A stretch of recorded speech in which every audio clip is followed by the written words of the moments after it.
I got to take off.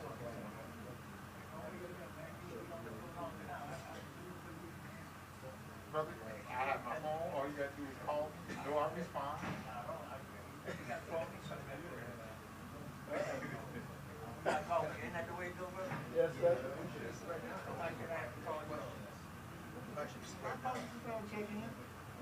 But anyway, I went to Arizona, Kansas City. I just came back to see.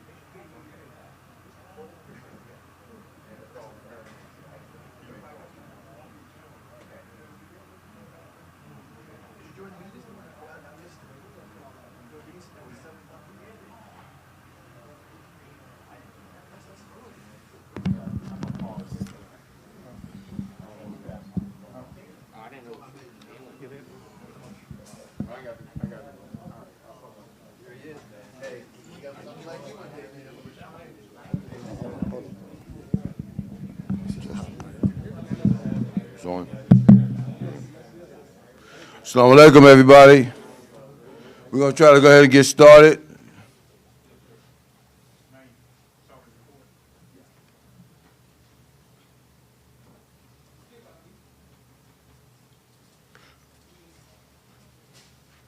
We thank everybody for coming. Right now, I'm going to bring up Brother Lawrence Muhammad.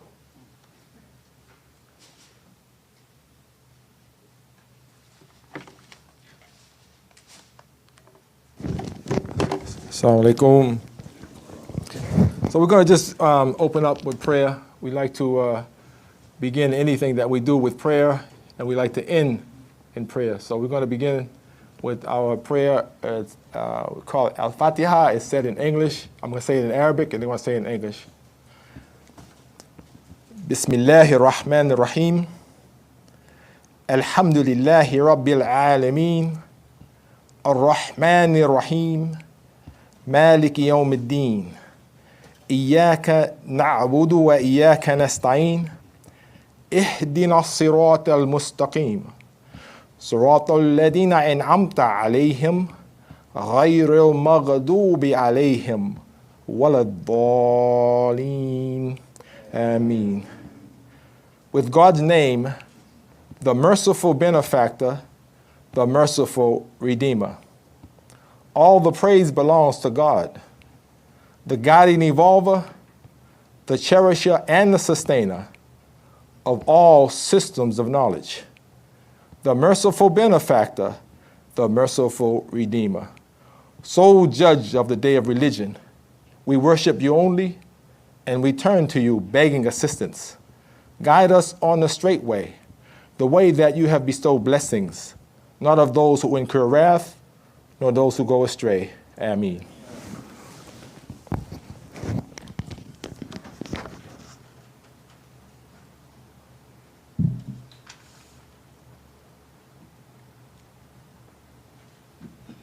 Thank you, Brother Lawrence. Next, we're going to have our chairman, Brother Amin Sharif.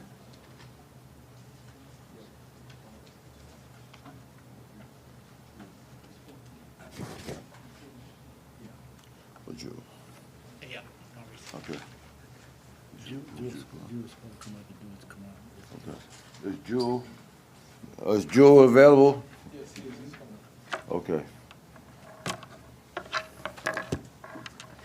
First of all, I hope everybody's comfortable. As you look around, I want you to see, man, we put this program together in the most elegant manner, and we thank our sister Belka Sharif for assisting us in that. You know, anytime we do a program, we want us to feel like we're in an environment that complements who we are as Muslims. And so we hope you all appreciate the work that's been done to create that type of environment. Thank you. Right now, we'll bring Brother Jewel up.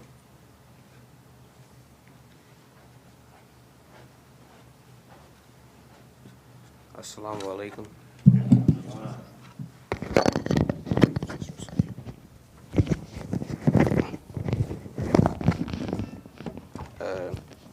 I'll be reciting two surahs today, Al-Fatiha and what's the other? Al-Inshra. Bismillahir Rahmanir Rahim. Alhamdulillahi Rabbil Alameen. Ar-Rahmanir Rahim. Maliki Yawmiddin. إياك نعبد وإياك نستعين اهدنا الصراط المستقيم صراط الذين أنعمت عليهم غير المغضوب عليهم ولا الضالين ألم نشرح لك صدرك ووضعنا عنك وزرك الذي أنقض ظهرك ورفعنا لك ذكرك فإن مع العسر يسرا إن مع العسر يسرا فإذا فرغت فانصب وإلى ربك فارغب. I'm going to translate it for him. Give me 1 second.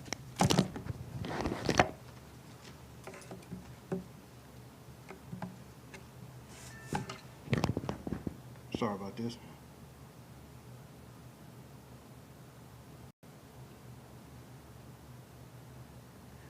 With God's name, the merciful benefactor, the merciful redeemer. The praise belongs to Almighty Allah, the Lord of all worlds, the Lord of systems of knowledge, most gracious, most merciful, master of the day of judgment. Thee alone do we worship, and thine aid do we seek. Show us the straight way, the way of those upon whom you have favored, those whose portion is not wrath, and those who do not go astray. Ameen. And let me pull up the other one. Bismillahir Rahmanir Rahim.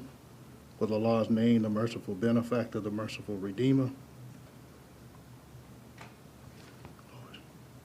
Excuse me.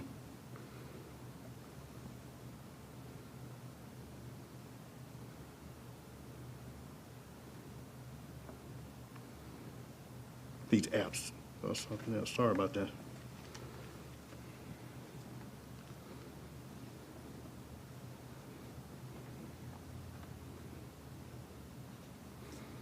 I can't get it to come up, sorry, yeah. Okay. With God's name, the merciful benefactor, the merciful redeemer, have we not expanded your breast and removed from you your burden, which weighed down your back? And have we not exalted for you your mention?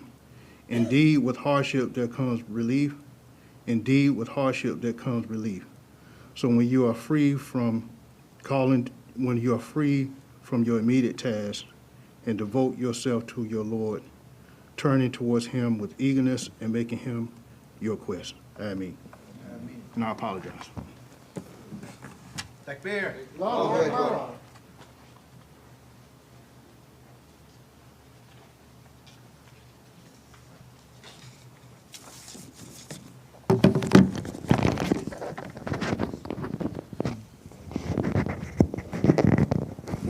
Assalamu alaikum. I want to welcome all of you out to our Brothers Brunch. I think this is our second brunch that we're putting on, and it's something we plan on doing each year, inshallah.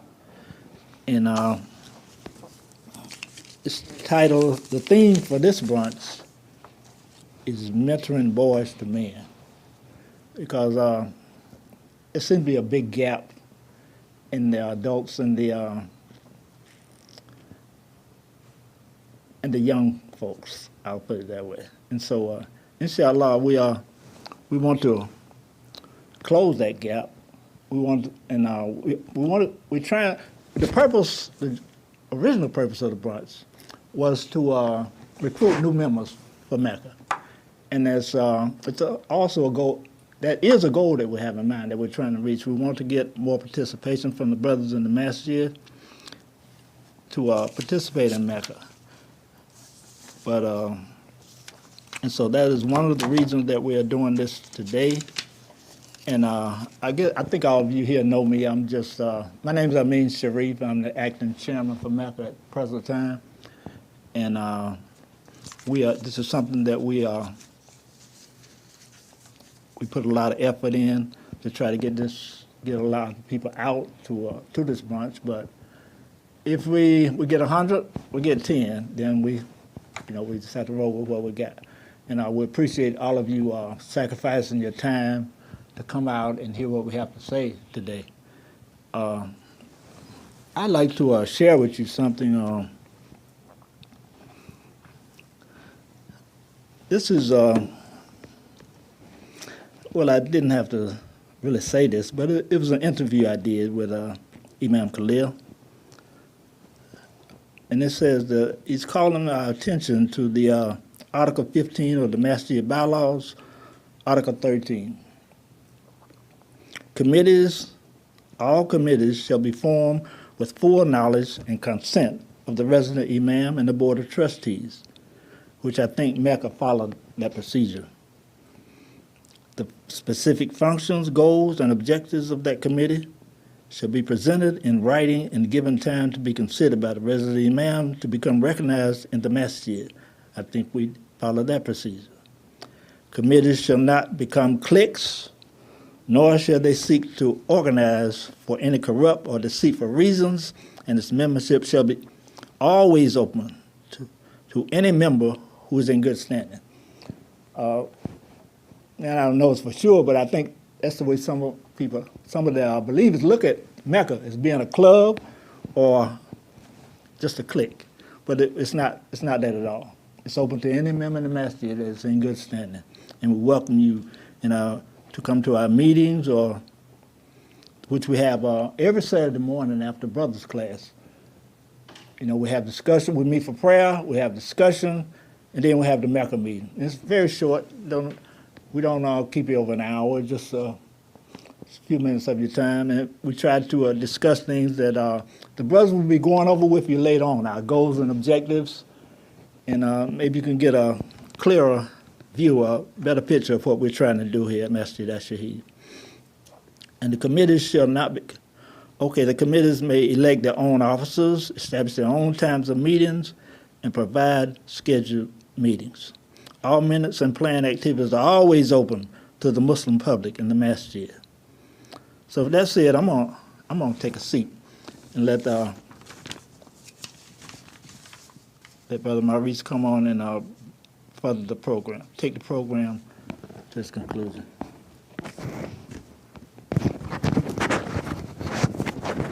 Thank you, Chairman. As he said, this is open. If you look at what's down here, Mecca, you can see that, some of you brothers are already doing community work as well. So, and then it's going to be explained in further detail by Brother Lawrence.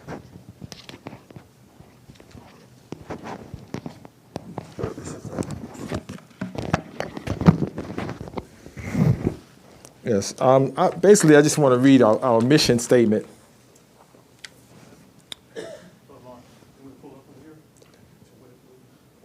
Yes, you can do that. With Allah's name, the merciful benefactor, the merciful redeemer. Men elevating, cultivating community advancement. Mecca. Men elevating, cultivating community advancement. Our mission statement, our mission is to provide excellent leadership by working to fulfill our God-given role of maintaining and protecting the community life. We will seek guidance by promoting the use of the Holy Quran, the model life example of Prophet Muhammad, peace and blessings of Allah be upon him, applied through the God-given insight of Imam W.D. Muhammad.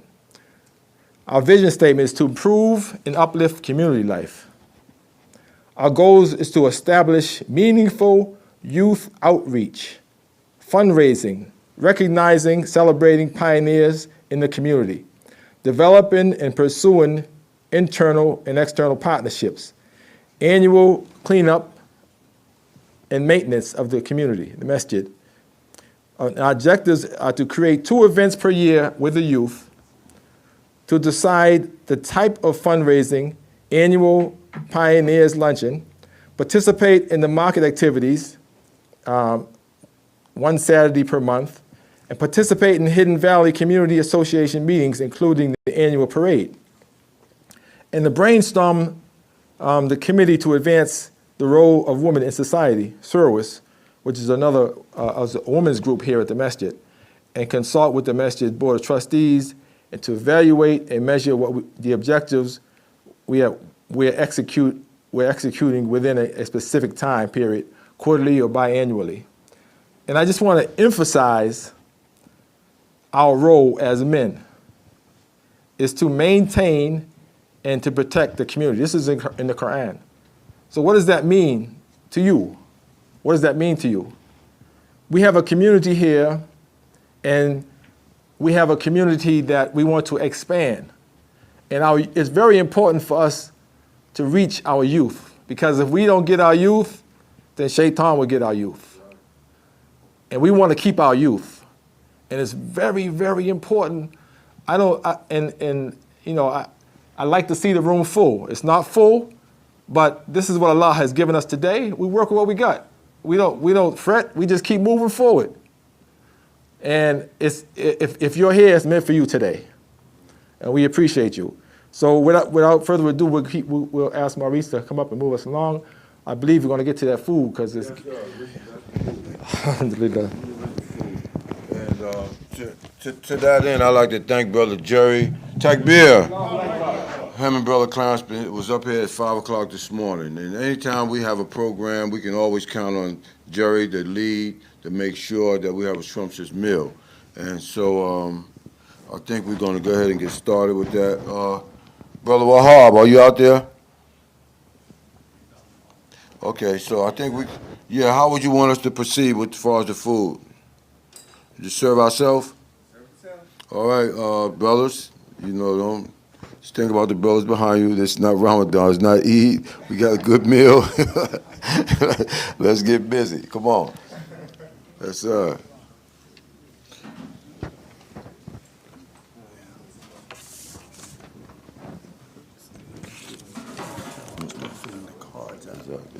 Also, if you look on the table, brothers, on each table there's cards, and there's a pen on the table for each one of you. So please do not leave without filling out those cards. And in addition to that, you want to say something? In addition to that, we do also have gifts for those that's lucky enough to choose the right number out of a drawing.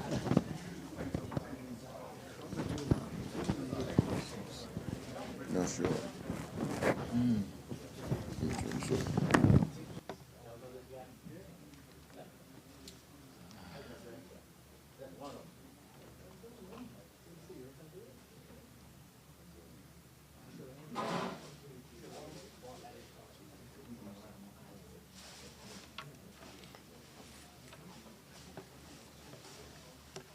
We do have guests here, so we should push our guests up to the front if we can, right? Kind of late. Yes, please. Young man, you and your dad, please. Thank you.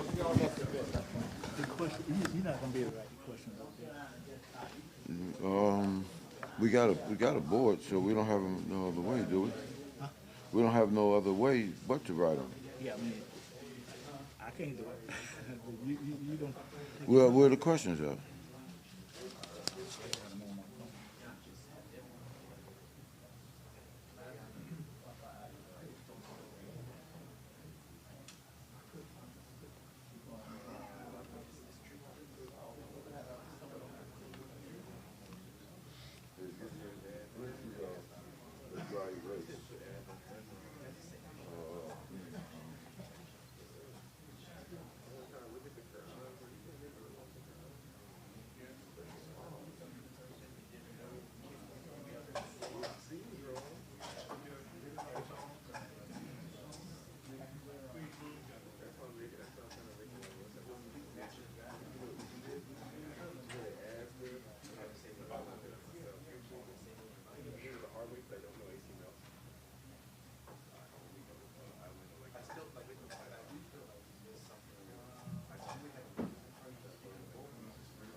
Oh, it's on time.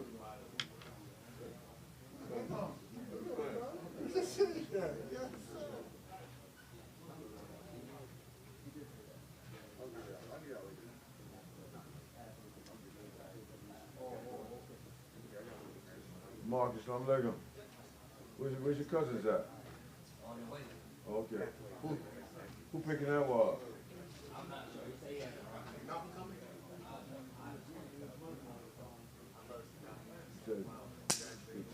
Thanks for coming, man. All right, man. That's what it's supposed to do, son.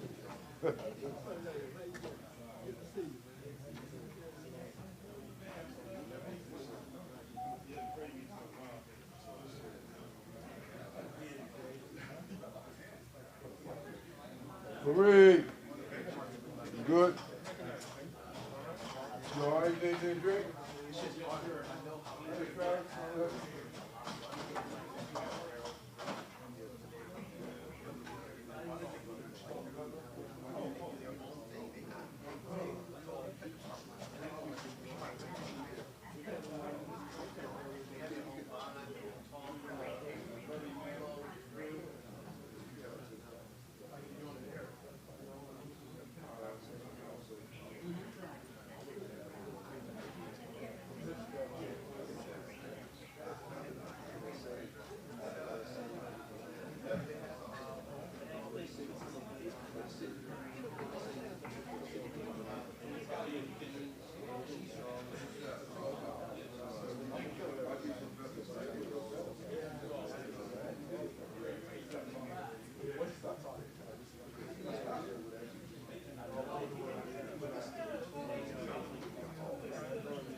So, Assalamu alaikum.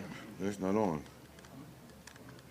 Oh, Assalamu alaikum. Also, Bills, while we're eating, we're going to be discussing a few questions.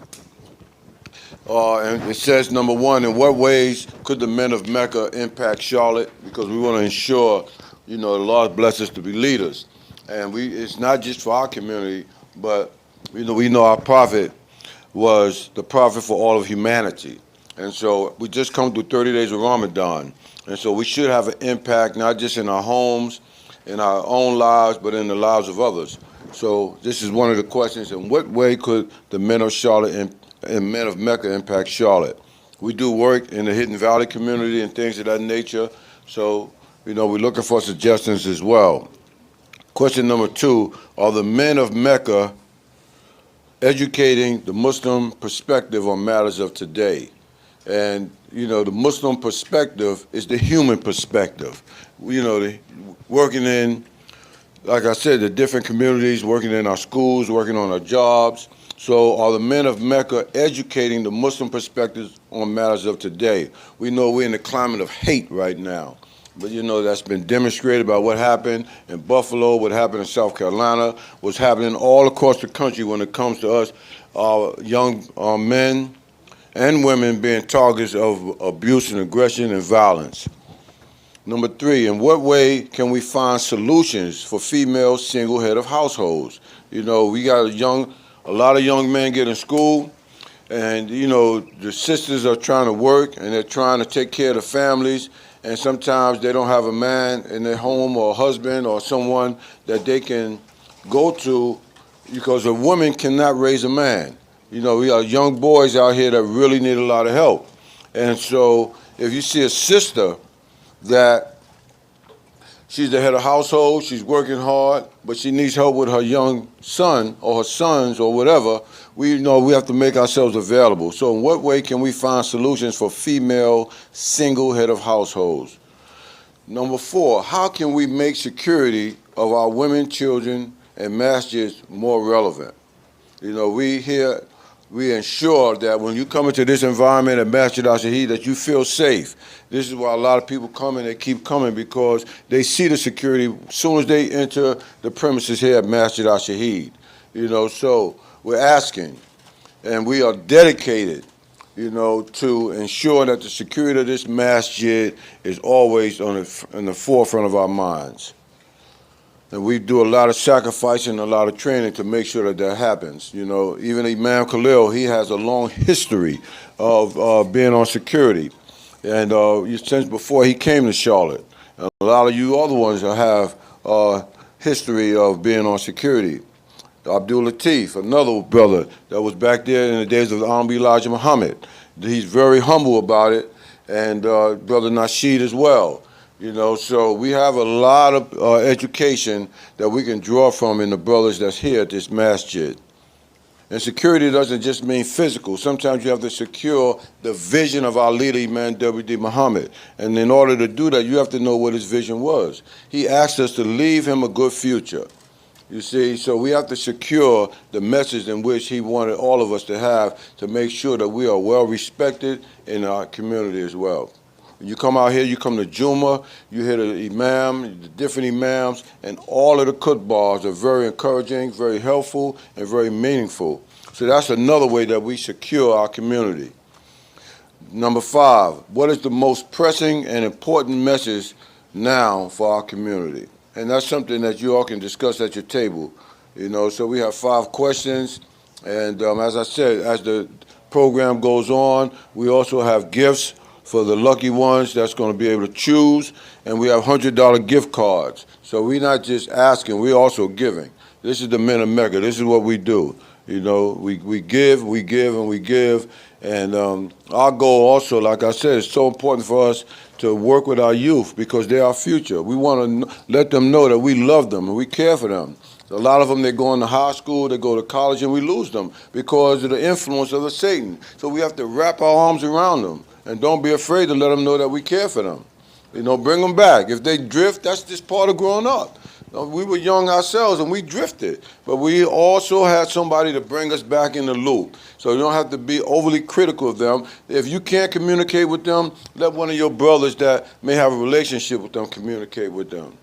You know, so this is very important, man, that we show our youth that we care for them because a lot of them are being joined into these gangs and onto these negative media on Facebook, on Snapchat, on, what's the other thing, Twitter, and all these other things. You see what I'm saying? So we got to protect them. You got to look at their cell phones. What are they following? That fool that killed the people up in Buffalo, he was influenced by social media.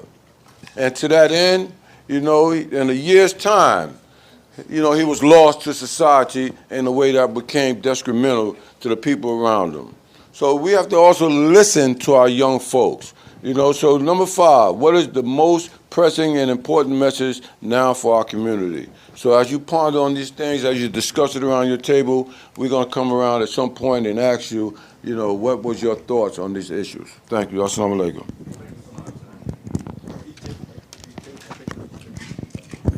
Yeah, Brother Lawrence reminded me that each table can pick a topic.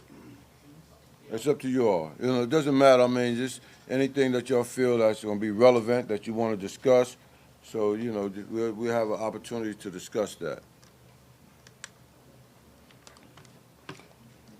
And as I said also, remember, we got cards on the table, so when you finish eating, please fill out the cards if you can.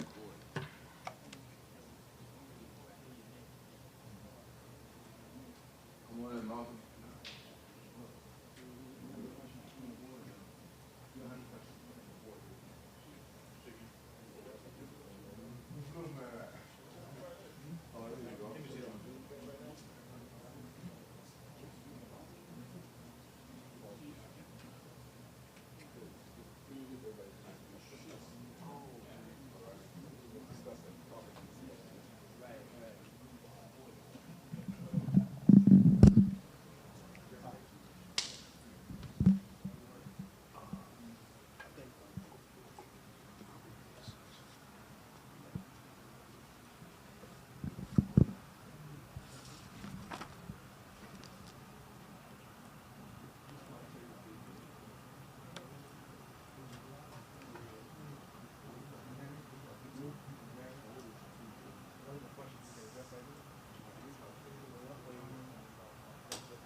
Assalamu alaikum. You can take the men of Mecca out, take Mecca out and just the men of Charlotte. Because as men, we got to look out for our youth. So let's look at it as men. How can we improve our situation as men, African American men, Pacific? Assalamu alaikum.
No time to be wasting, steady paper chasing, looking for success and the stress shows on my face. Oh yeah, okay. I ain't gonna sit and lie. Assalamu alaikum. While you're discussing the topic, we're going to be showing some slides of some of the events that Mecca has done over the years with our youth. A few of them are here, but these are some of the events that we have been doing over the years. Something is wrong, the struggle is on. My lady says she understands, but we ain't getting along. Now I've got to testify. By all means, though, keep discussing the topic. I can go through changes and tell me what is this. I ain't gonna sit and lie.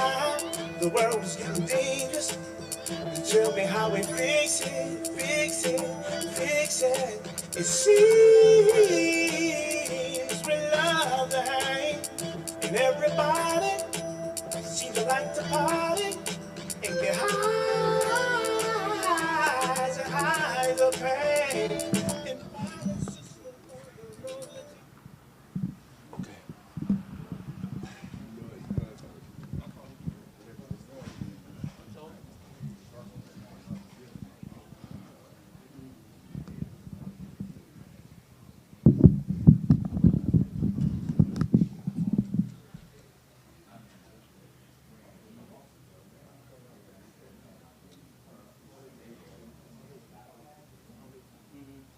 We can explain some of these to you.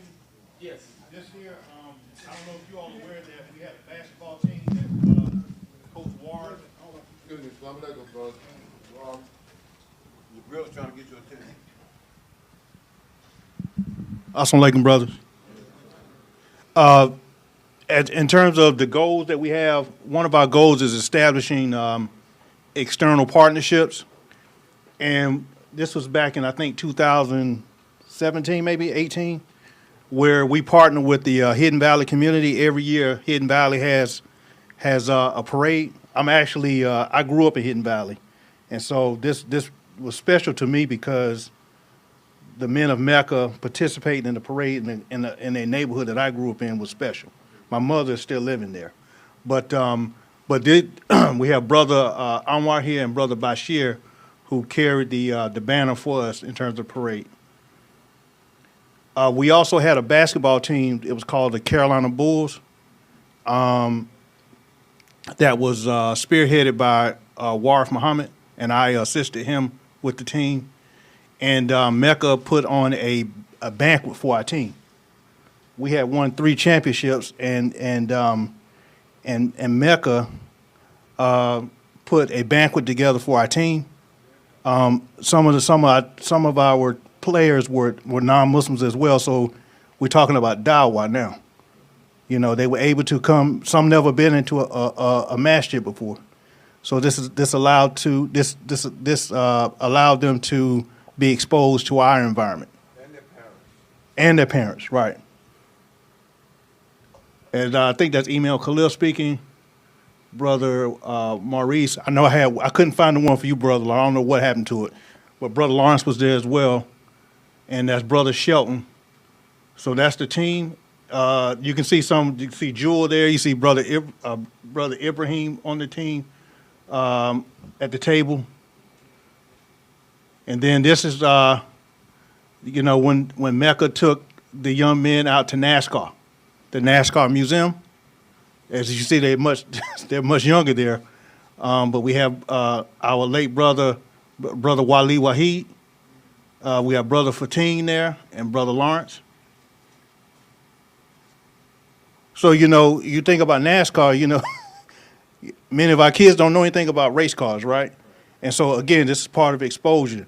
We have to expose our kids to different things, right? And does anyone know who the first Afro-American NASCAR driver was? You know his name? Anybody know? Yeah, Wendell Scott. Richard Pryor played in the movie about him. But again, it's about exposure. Spending time with the kids, building those relationships. Brother Lawrence, you know what this was here? Yeah, that's in the auditorium at the racetrack at the museum. Okay. And this is a football player. His name escapes me, but he talked to the group. Good. Again, it's about exposure. As you know, we had the farmers market. Our late brother Al Ghani, may Allah forgive him his sins and grant him paradise, was spearheaded that along with Brother Lawrence and Brother Wahab. They spent, I'm sure, we actually hired some of our youth, correct me if I'm wrong, to work. Yes, sir. You got your hand up? He was one of the ones that was hired. That's right. Okay. Yeah, Brother Malcolm was hired there. Yeah, Brother Fareed?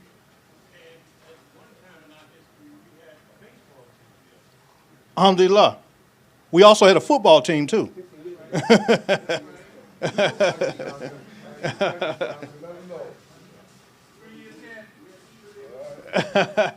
as you can see, again, we support education, right? And so, again, it's about the youth supporting education. And as you can see, this is at our high school graduation ceremony, as well as college graduate ceremony. We had it, I think, it was just last year, I believe. And the men of Mecca participated in that. We'll have it again this year, so please, in a few weeks, we'll have that program again. So we invite all to attend if you can. This is the Community Day event at the park that we're talking about forming internal and external partnerships. So the internal partnerships is with Service and Vows, and I can't read the, is this Mava? And so we had this this event at the park, at Frank List Park, which was on November 6, 2021. I think Brother Lawrence said we're going to have another event. June 18th? Okay, alhamdulillah. Again, you know, supporting our pioneers, recognizing and celebrating our pioneers. This is that we had with Imam Darnell Kareem and Sister Gloria Kareem. Again, we're talking about, are we, in terms of Mecca, are we accomplishing our vision, mission, goals, and objectives? And in order for us to do that, we have to have activities and programs to support that, right?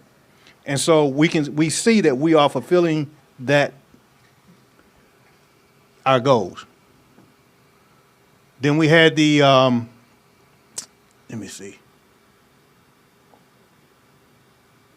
Was this the Afro-American Celebration? Yeah. Yeah. Celebrating past, present, future. Right. So this was during the Black History Month. We had Imam Darnell Kareem then. Then we had this past year. Did that some too, right? No, yeah. 2022. Yeah. Yeah. Oh, A.K. Hassan too. He'll go A.K. Hassan here with the Pioneers Day celebration with Sister Khadija Sadiq. Alhamdulillah. And we had quite a few people in attendance, over 100 people, right? So the Zoom, now we have to say this, but Zoom has really kept us connected. Even though we don't see people socially, we've been in COVID for about 3 years almost. And we still are connected through this. We have to, one thing we have to do, we have to take advantage of the technology as a community, because if we don't, you know, we'll eventually disappear. So we have to keep up with the technology. Thanks to Imam Naeem, who was the spearhead of putting the camera in at the top. So this allows us to record this event that we're having today.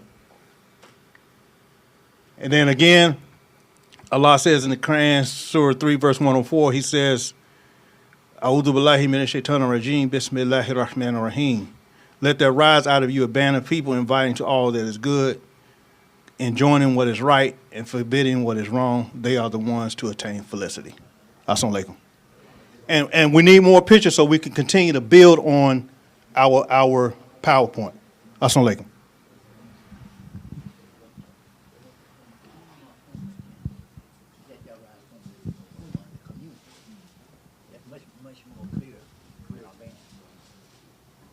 Okay.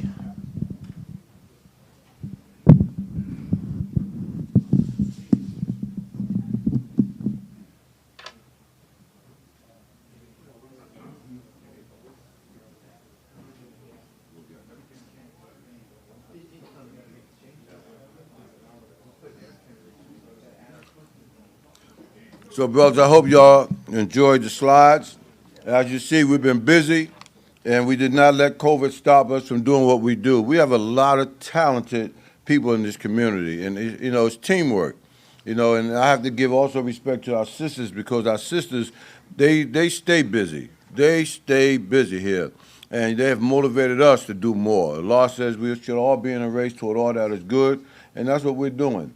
And you know, we're just really grateful to have a leader here at our Masjid that is not a micromanager. He encourages us to go out and do the work.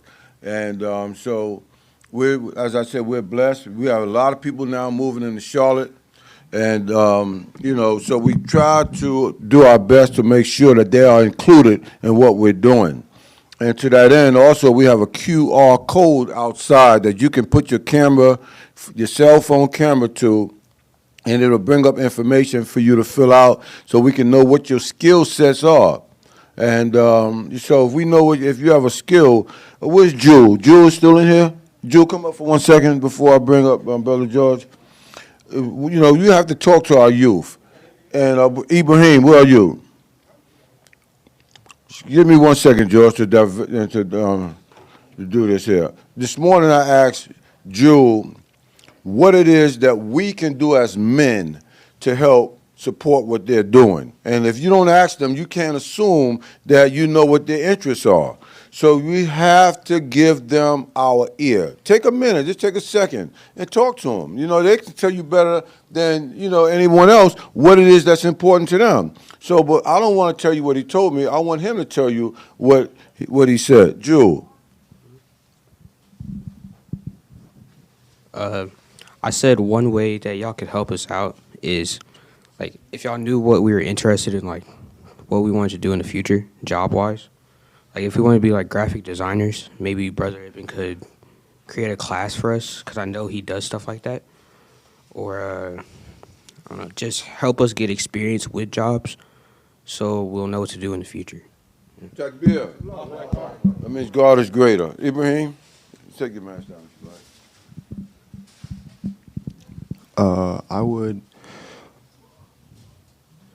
I would suggest that you invest in our hobbies. So like an interest, like maybe we could like build something up there on the property that like, how do I say it? Like, I should provide an example. Like maybe let's say someone likes gardening for a second or something like that. So you like make an area for that, or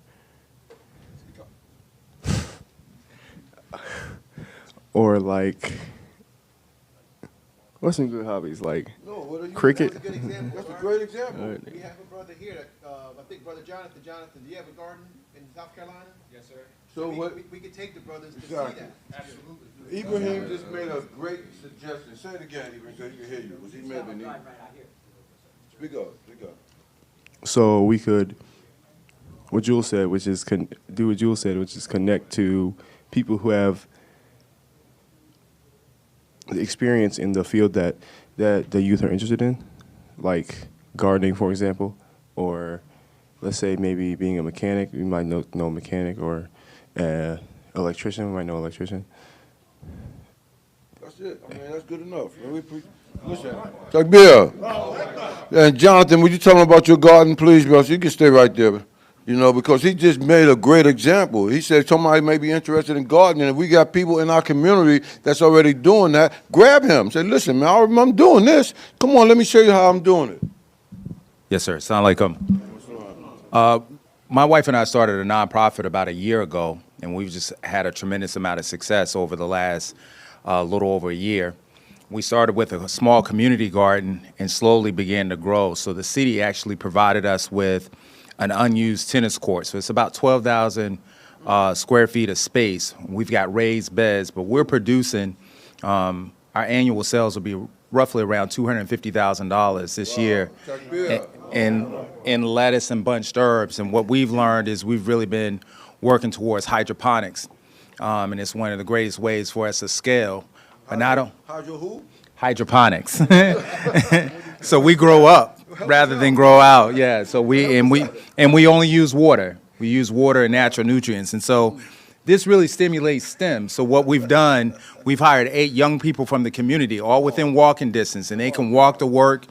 They're learning about agriculture. We're taking them out to various schools like Clemson and North Carolina A&T and South Carolina State, because nobody's talking to them about agriculture.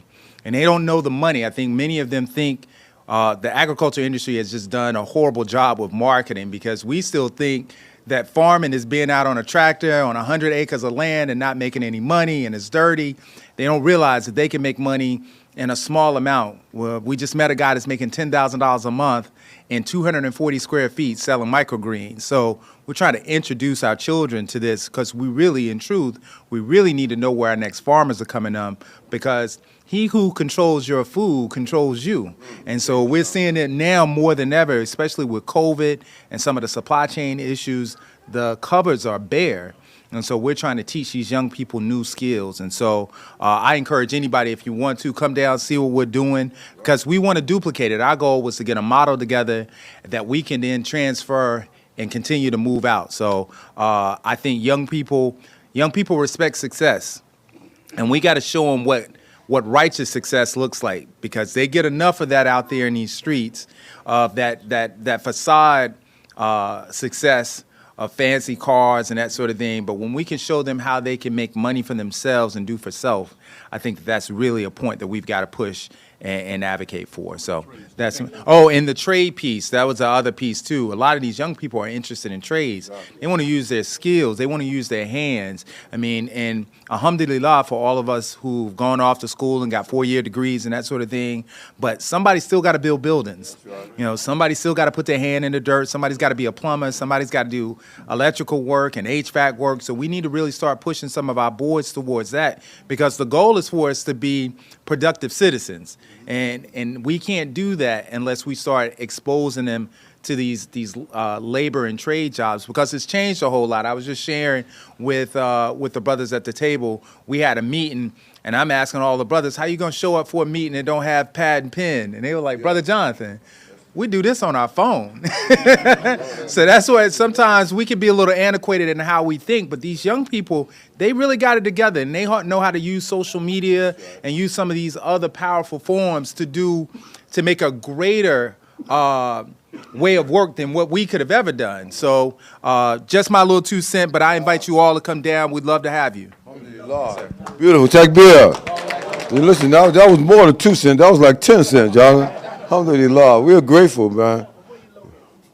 We're in Rock Hill. We're at the M.E.C.C.A Center, which was the Black High School, and now it's a rec center down in Rock Hill, South Carolina. So Ibrahim, I'm sorry. Go ahead. Is that a grant just for South Carolina? Does North Carolina have the same opportunity?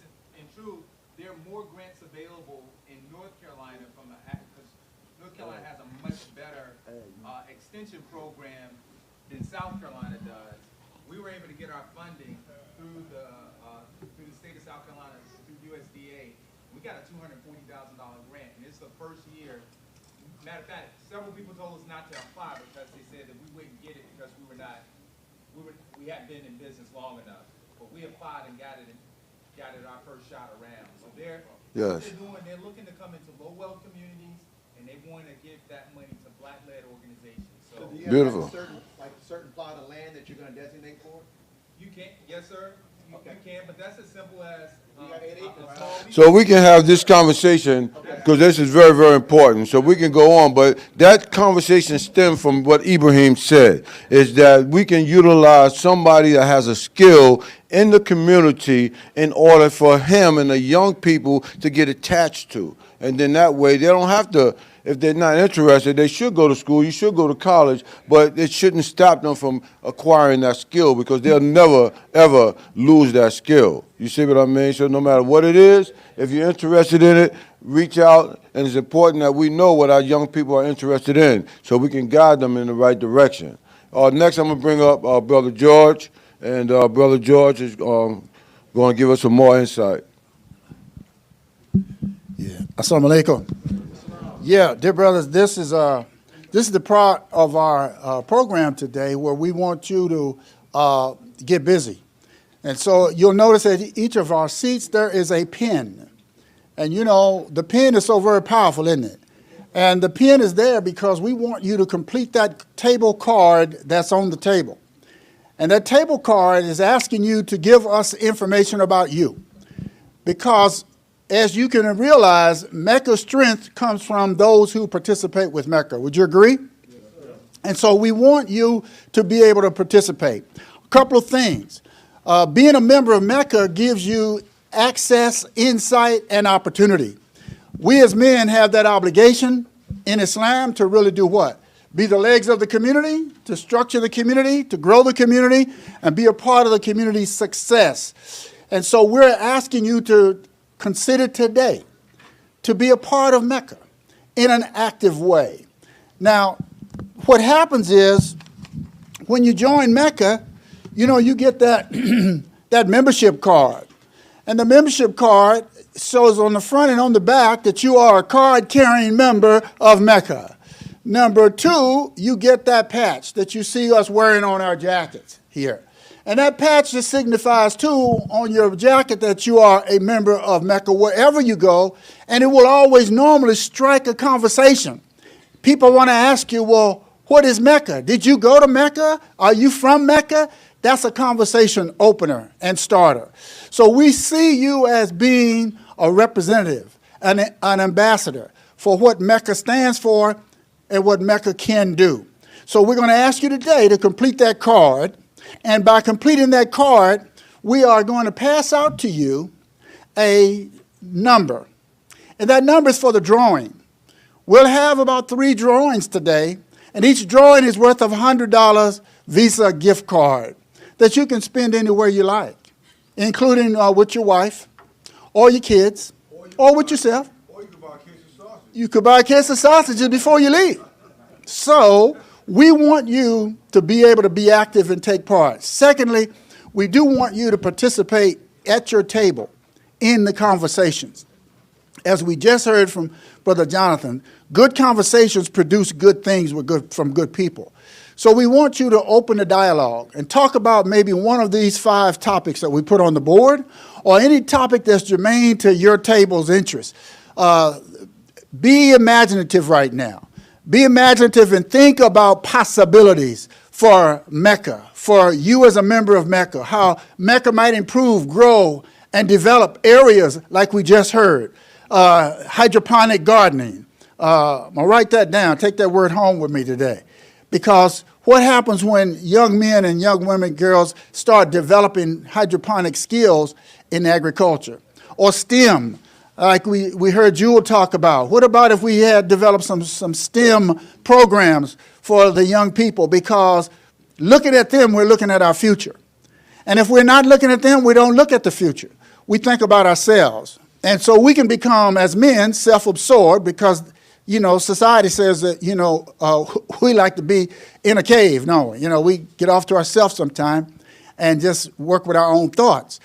But the young keep us looking at the future and thinking about it and listening to them about how we can really operate in a way to really change how Charlotte sees those of us at Masjid Ash-Shaheed, how we have an impact on, from Masjid Ash-Shaheed's point of view and Mecca on the city at large. So we want you to be a part of that. And so my time is up here today for this next few minutes. And we want to get ready for our main featured speaker, who will be coming in on Zoom for us here momentarily. And so I thank you for your time and your attention. Use that pen, and you can take that pen home with you just as a memento of your filling out that card, and then we'll be passing out the numbers for you for the drawing, inshallah, in the next few minutes. Thank you. Thank you, George. Excellent, excellent. As George just said, that we're going to have our guest speaker coming up on Zoom. Are we ready, Imam Jibril? Yes, sir.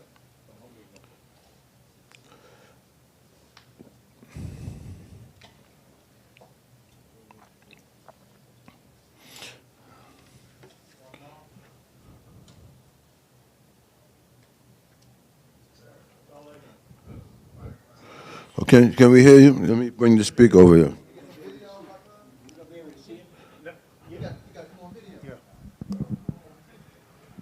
Hey, Rahman, can you come up on video? Yes, sir. Listen, gentlemen, we're going to be undivided attention. Our brother Rahman has been with this community almost since the inception of it. And even though he moved away, he's still a part of our community. He's a member of Mecca. He's an international traveler. And we all Lord, for them to come back and start with the motivated football during the Ramadan. And we love our brother. And thank you for being part of this program, Rahman. Can you hear me, Rahman? Yes, sir. Yes, sir. Wait a minute. Let me see if I can get this sound better. Give me 1 second. You said that record.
Any table take on any of the questions or have anything, you can comment on it. What you said, Muhammad? We started talking about number 5. Number 5, what is the most pressing and important message now for our community? I think, assalamu alaikum. I think what was mentioned was what pretty much was talked about, the youth. And, I think my brother and I, we both were agreeing that it's, as I look around the room, I think what am I, 45 now? I'm 45. But there's a lot of people older than me. And I remember I used to look at, the pioneers and the seniors as, just like, man, old when I was the age of the 2 young brothers over there. And, it's definitely important that we engage the youth. And I love that they were up here telling what they were interested in, because we were just talking about that. And I think we have to embrace what they are interested in, because just from my experience, in this world, there's probably a handful, 5 things that the youth the majority of youth are interested in, right or wrong, music, sports, money, and I think it's important to try to develop things within their real interests, because some of the youth, they're not going to say that in this environment, because this is the environment that it is, so, I would think that most of the young people, especially in the age ranges of the young people I see in here today, one of those things is high on their list, money, sports, music, and I think someone made a statement of righteous activities, and all 3 of those things, sometimes they get a bad rap in this world, no pun intended. There's a lot of bad rap out there. But, I think we have to embrace even those things, because all of those things can be done in righteous ways. Whether it's music, how to make money, sports, all of those things can be done in righteous ways. And I think one of the things as a younger person, when I was one, that weighed on my mind was the way that the pioneers, the seniors, my father, Brother Lawrence, you know, I grew up with Brother Lawrence, you know, is feeling like the things that we were really interested in, because even back then, music, money, sports, let me add women to that, girls, you know, but I remember feeling like I couldn't come to the pioneers, the older, you know, brothers, and say those things. Didn't have that connection. And so I think it's important that each generation, each succeeding generation, you know, we're supposed to get better than the previous and learn. Because there were times where, you know, the generation of the older pioneers, those same 3 or 4 things were important to them as well, you know.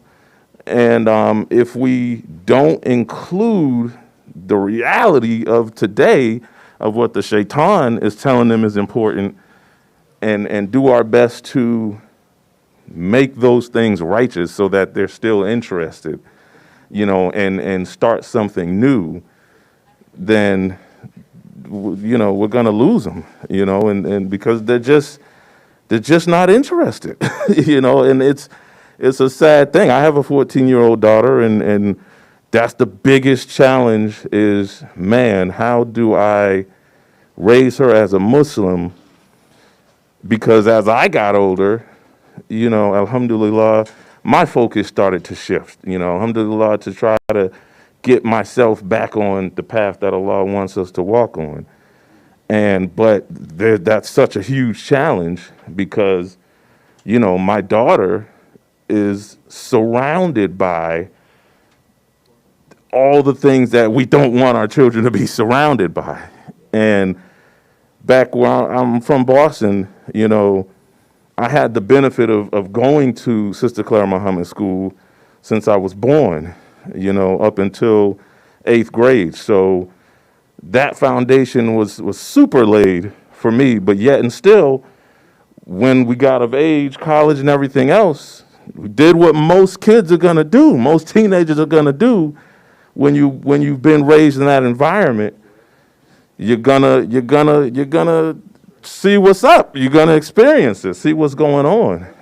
And I told my brother plenty of times and some of my other friends, man, I wish that back then I had some of my friends and people kind of pulling me, saying, hey, you know, reminding me of that dean, you know, in those moments, you know, and because I would have appreciated that.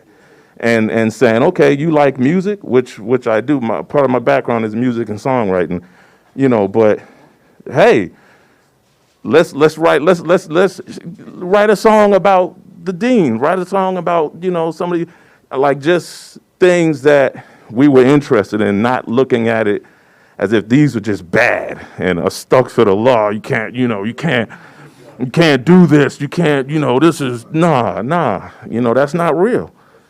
You know, so, you know, that's one thing to my bag. I didn't mean to be long-winded. No, but it's important because we have to remember that all of us were young and that the challenges that we have, you being a music writer, you have a phenomenal opportunity to reach a lot of people. And kids are interested in music, but it's the type of music that's destroying our community. You see, because now we know that the people that don't have our best interests, they promote the negative music. The degradation of the women. You know what I mean? Calling, as Imam said yesterday, calling each other dog. Ain't nobody, you ain't my dog. You know, a dog got four legs. You see, a dog, you my dog. Kids walk around with their underwear showing. That's what they're promoting in society. So if you Muslim and you got a good, even if you're non-Muslim, you got a good heart, and you have a skill to write music to reach our young people and change society, write the good song. Sister Hannah Hassan is one of the greatest poets that we have in this community. Amazing. And she's using her skill and her talent to reach many people. Just had a program at the Blumenthal Theater. That was phenomenal. Anybody else at any other table had anything? Are we ready for Rock Man or what? Okay, let's go.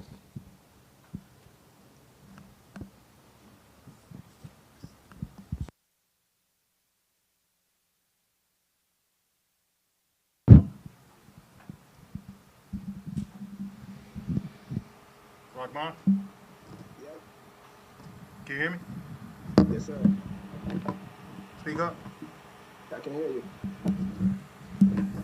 I can hear you. Testing, testing. 1, 2, 3. Okay. That's good. Testing, testing. Can you hear me? Yeah, we can hear you. Okay. Assalamualaikum. Bismillahirrahmanirrahim. Alhamdulillah Rabbil Alameen. Thanks again for the invitation from Mecca to share a few words this afternoon for this Mecca brunch. Good to know that this is occurring, and this is an outstanding effort to support and encourage and connect and educate our young people, our next generation. Unfortunately, I can't be there today, but technology allows us to participate. And I wish I could see the group and see the wonderful smiles and demeanor from my brothers there. But inshallah, you all can hear me and it comes through well. Can you see us now, Rahman? Yes, I can. Yes, I can. Thank you very much, Jabril. Oh, yeah, I can see a whole big group there. Alhamdulillah. So I'm going to be somewhat brief today. My son Hassan is on the line. I asked him to listen in. He said he's about to go to work, but he's listening in right now. So this is about all of us learning and growing. So he's home from college. He's been in college for the last 2 years.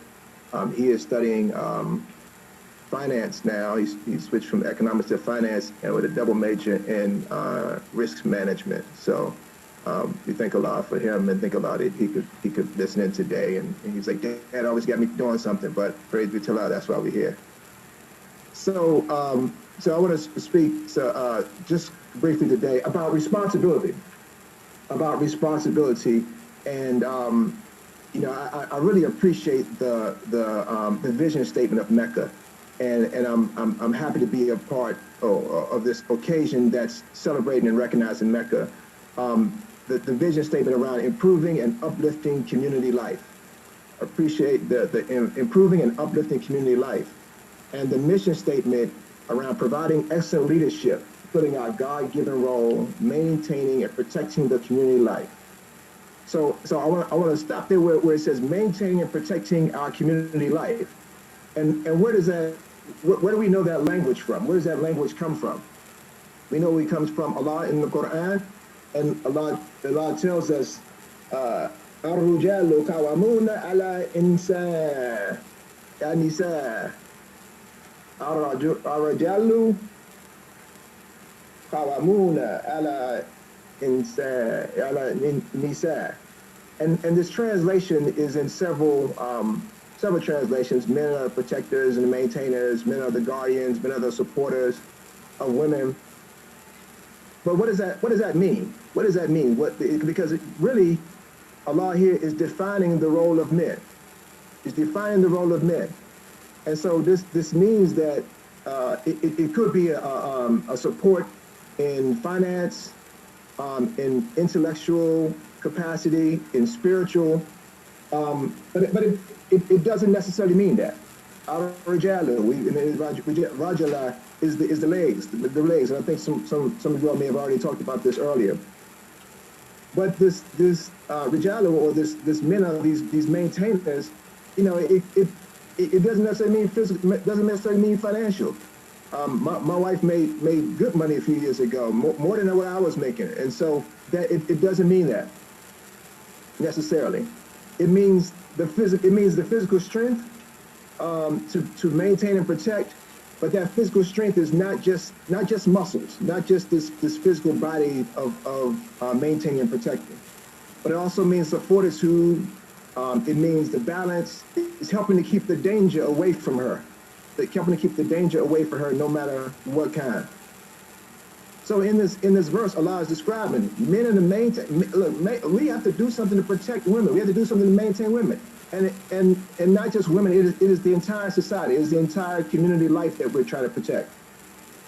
So this verse is very, very valuable for us, and are related to kind of the subject around responsibility, because it gives us a responsibility. It tells us Allah is telling us what He wants us to do: maintain and protect.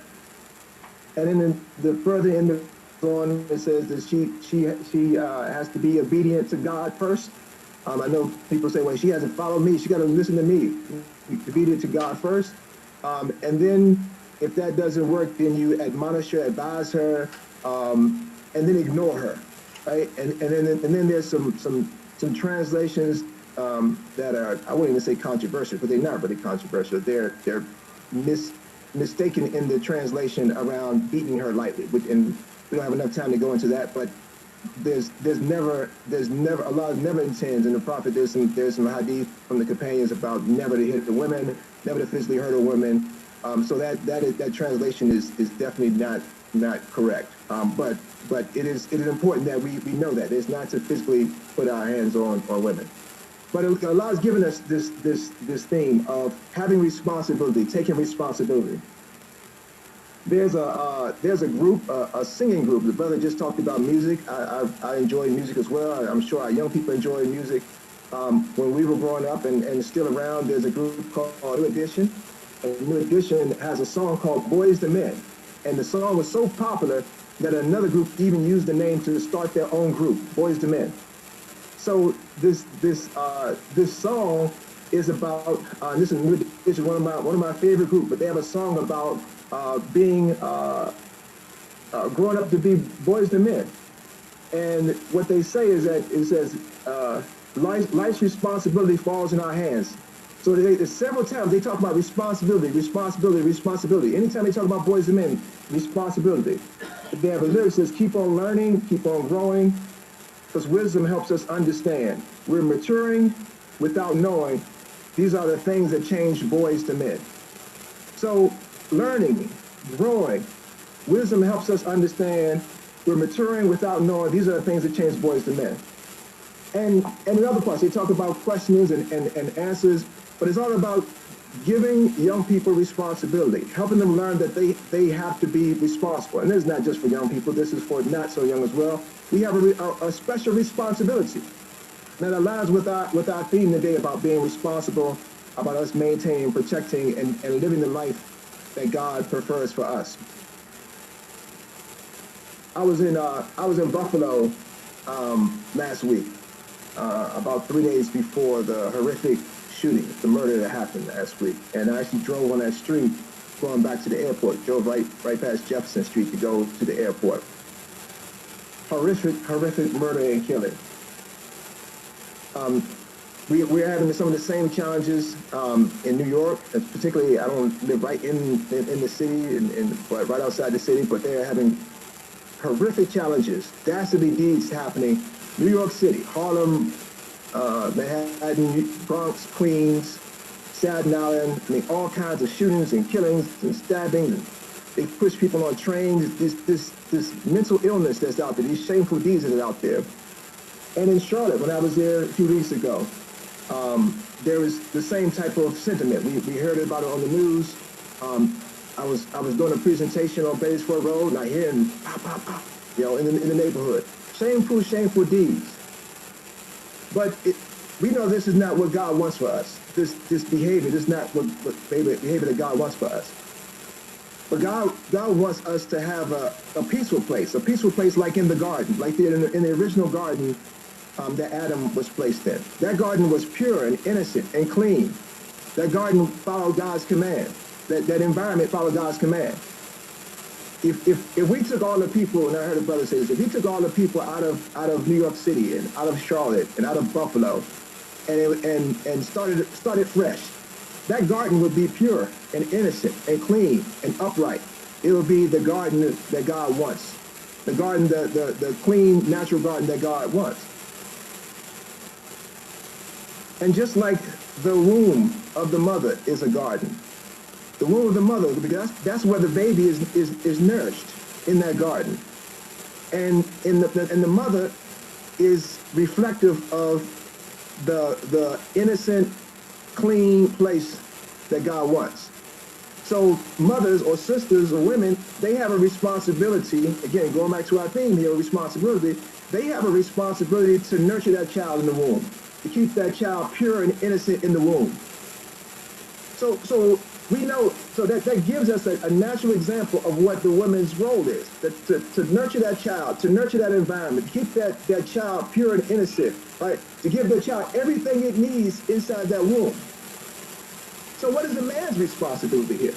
If the woman is carrying that child, keeping that child in a place and nurturing that child, what is the man's responsibility besides that initial seed that goes in? What's his responsibility? His responsibility is to be the caretakers of the environment that the child is being born into. His responsibility is to be the protector and the maintainer of Al-Rijalo. This is where Al-Rijalo comes in. Maintain of that environment that that child is born into. The woman is going to be there to nurture that child and to protect that child and to care for that child when it first comes out. But it's man's responsibility to make sure that this environment is clean, is upright, awesome.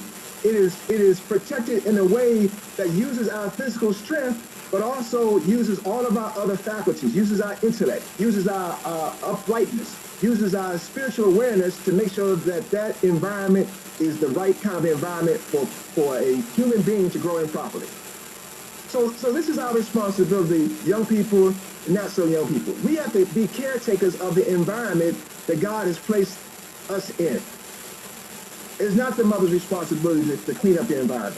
It's not the mother's responsibility to make sure that there are no murders in the community or that education is not being taken care of in the community. It's not the mother's responsibility. It's not the woman's responsibility to make sure that there's not corruption and shameful deeds that's happening in the society. It is that man's responsibility. Allah gave this to us in this rijal, in this strength that we give him, this spiritual, mental, physical fortitude that we have. So what do we do? How do we do this? How do we keep this clean environment? How do we keep this clean environment? I'm going to give these 5 pieces of advice for our sacred, special life that God intends for us, and then we'll be closing out after that. So this is to all of us, particularly for the young people, but this is for all of us. I don't know how many of them are in the room now, but this is for all of us. Again, our young people are being created in this excellent womb of the community, and our job to protect that. So the first piece of first learning or first advice I would provide: be conscious of Allah. Be conscious of Allah. Taqwa Allah is important not just on the month of Ramadan, which is the preparation, but taqwa, being conscious, being fearful, being regardful of God, is something that should exist all throughout the year.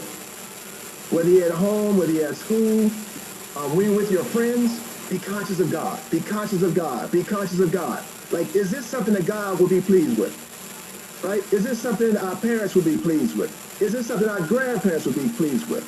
But really, we want to be pleasing to God, right? God is the protecting sustainer, the cherishing sustainer of all the worlds. He is the one that we go to on the day of judgment, who's going to be judging us on the day of judgment. He is the Al-Malik, the judge. So being conscious of when we're with our friends, or when we're watching videos, or when we're on social media, this is for all of us, right? They're not on Facebook, we're on Facebook. They on some other stuff, Snapchat and everything else. There's probably some new stuff going on. We're listening to music. All of us are listening. The brother just talked about listening to music. Some of this rap music. I mean, it is horrific.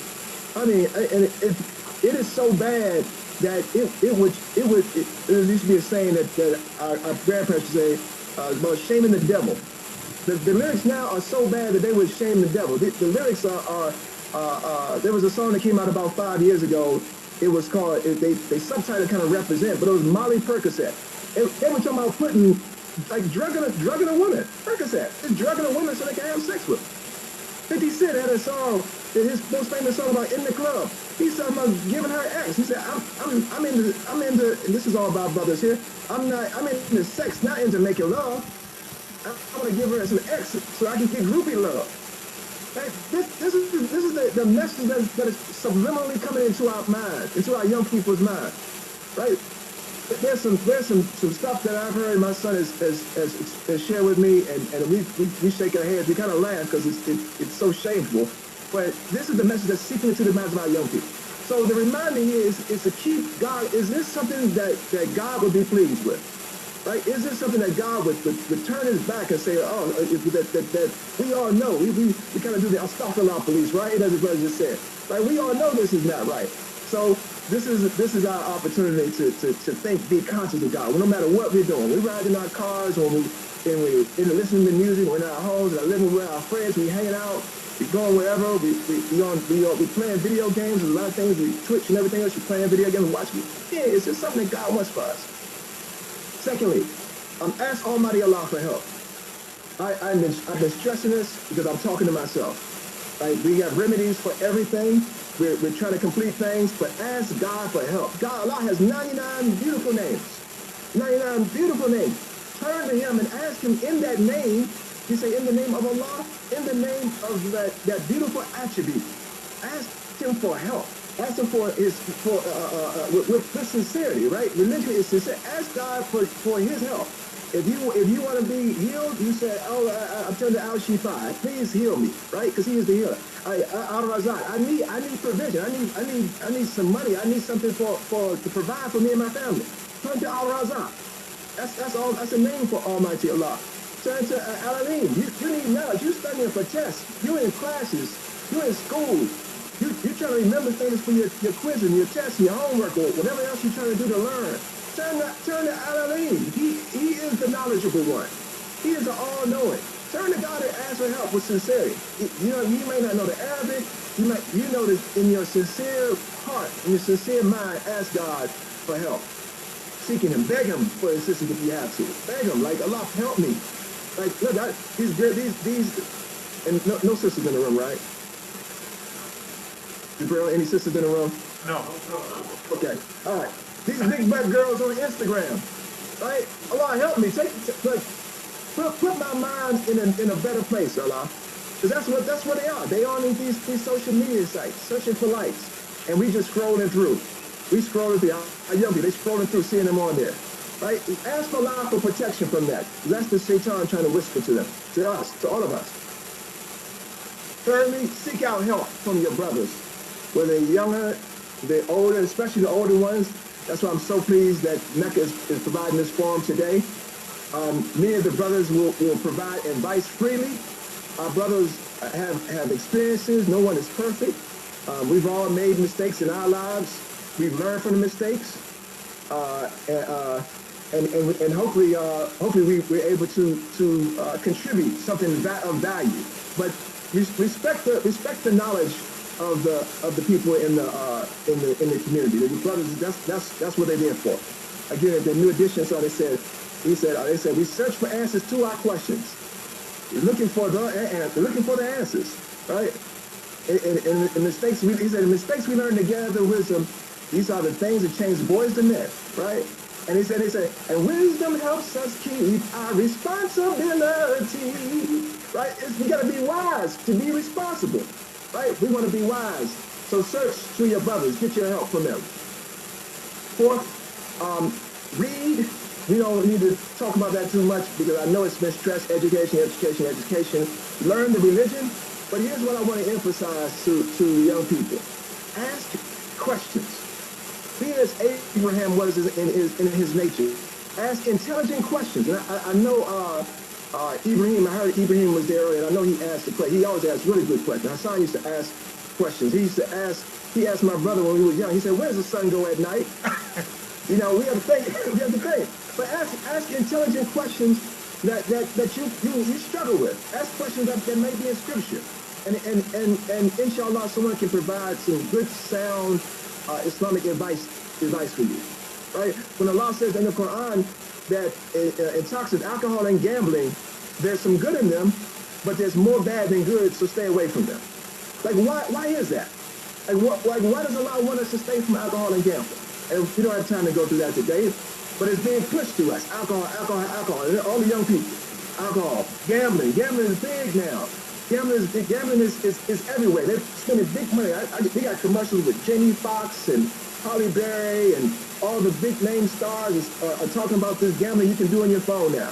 Lots of money being put into this. But this is not us as Muslims, right? But why is that, right? And again, we don't have time, but there's answers around that. why we don't do that, why we don't have alcohol. You don't, here's one thing you never have to worry about. You never have to worry about a Muslim drunk driver. You shouldn't, right? This is an illness society. People being killed because of alcoholism, because of drugs, right? Drunk driving, liver getting messed up, right? So it's, these things are Allah put in the Quran are remedy. So ask questions. Ask why do we put our head on the floor? Why do we pray 5 times a day? Right? Because we want you to know the religion for yourself. We want you to have a curious nature that's helping you to live the life for yourself and understand the value of the religion that we follow. Because we can take the religion for ourselves, but you got to take it for yourself. Right? And we want you to be able to answer and to know intelligently why you choosing this as your religion. Why does my father, my mother choose this as their religion? Right? Because many of us, they may not stay with it. But if you know and you have a real reason why you want to stay with it, you're more apt to see the value in Al-Islam. And then lastly, be serious about your faith.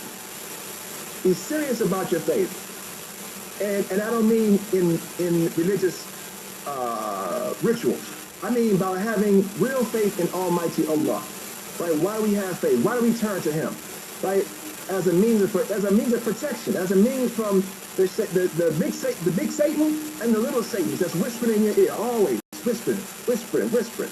And Satan sometimes gives up on the big things. He might say, all right, I know you're not going to go out and do these big things, but here's something small. I want you to just lie a little bit. I want you to just cheat a little bit. I want you to just take a little sip of this alcohol when you're with your friends. Right? You ain't got to do it all the time, just a little bit. And then your conscience is telling you no. But slowly but surely, your conscience is less and less saying, all right. So after a while, the little things become a big thing. So be serious about your faith. Learn about it.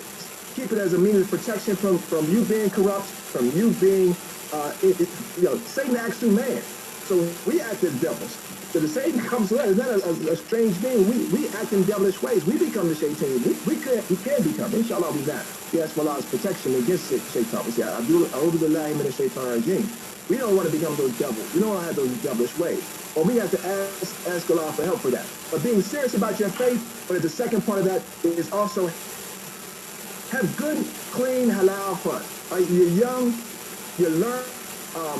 There are opportunities for us to be creative. There's opportunities for us to understand your faith, live within your faith, and to be happy with it. Right? To be happy with it. We don't want you to feel like the religion is such a burden on you that you can't be happy. You can't have fun. It's like I can't do nothing. Right? And sometimes you'll go to a mass and they're like, you can't do this, you can't do this, you can't do this. All my friends are doing it. What can I do? And that's our responsibility, older brothers, to say, here's what we can do. Here's what you can do. Look, you want to be a producer, you want to create beats? We're going to help you create some beats. You want to create some lyrics, as Brother Maurice talking about with Sister Hannah? You can create those lyrics, and we're going to support you as you create this good, clean music, this good halal music. You don't have to say Assalamu alaikum in the music, but your music should be something that's uplifting, that's going to feed on the soul of the people, feed on the soul of the people that's trying to be upright. There are people who want to be good. Right? There's rappers out there that want to be good, but they say that the producer's not paying me no money. The big record company's not paying me no money to be good. So I'm gonna be bad. I'm gonna be as crazy as I can. Muslims too, Muslim rappers. There's some Muslim rappers out there. One named Shaq West. He'll say Assalamu alaikum. French Montana say I'm fasting. The next thing you know, he's talking about he's in the threesome or foursome or fivesome and what they smoking and drinking. Right? These people come from Muslim backgrounds. So we have to help prepare our young people and create that avenue for them. And young people, if you got ideas, you got creativity, there are people out there that want to help. There's good people, both Muslim and non-Muslim, who want to help and who want to support you on the righteous path to create something. Create something that's good, that's clean, and that you're going to feel satisfied in your soul with. Right? Most of these people that's doing these things, they're not happy. Right? A lot of them, they don't have a Mecca around them. A lot of these guys don't have fathers around that can help guide and protect them. They don't have people that they can turn to and ask questions. They don't have people say, look, I want to listen to music, but I can't do it. I want to talk to girls, but how do I do it? Right? Y'all tell me I can't do nothing, so I might as well just go do whatever. Right? But you come to us, you ask us, how can I do this in a righteous, halal way? Right? Don't ask how we did it, because we might not have done it the right way, but we can help you, right, and create those environments around that. So that's the opportunity here. That's the responsibility. We are trying to create and protect and maintain this environment. We have a special responsibility. We should wear the responsibility proudly. I love what I heard, I think Brother George said earlier about the Mecca jackets, and I think it's a crest on the chest. Right? That is what you wear proudly, right? And military people, they wear their badges, they wear their insignia proudly, right? Police officers wear their things proudly, right? These are badges they're putting themselves. The same thing for young people. We want you to be proud in your Islam. We want you to hold it up high. Whether it's seen or unseen, we want you to hold it up high in your spirit, in your mind, your soul, and also in your behavior. You have a special responsibility. We love you. We need you. We appreciate you. And we are here for you. Inshallah. Assalamu alaikum.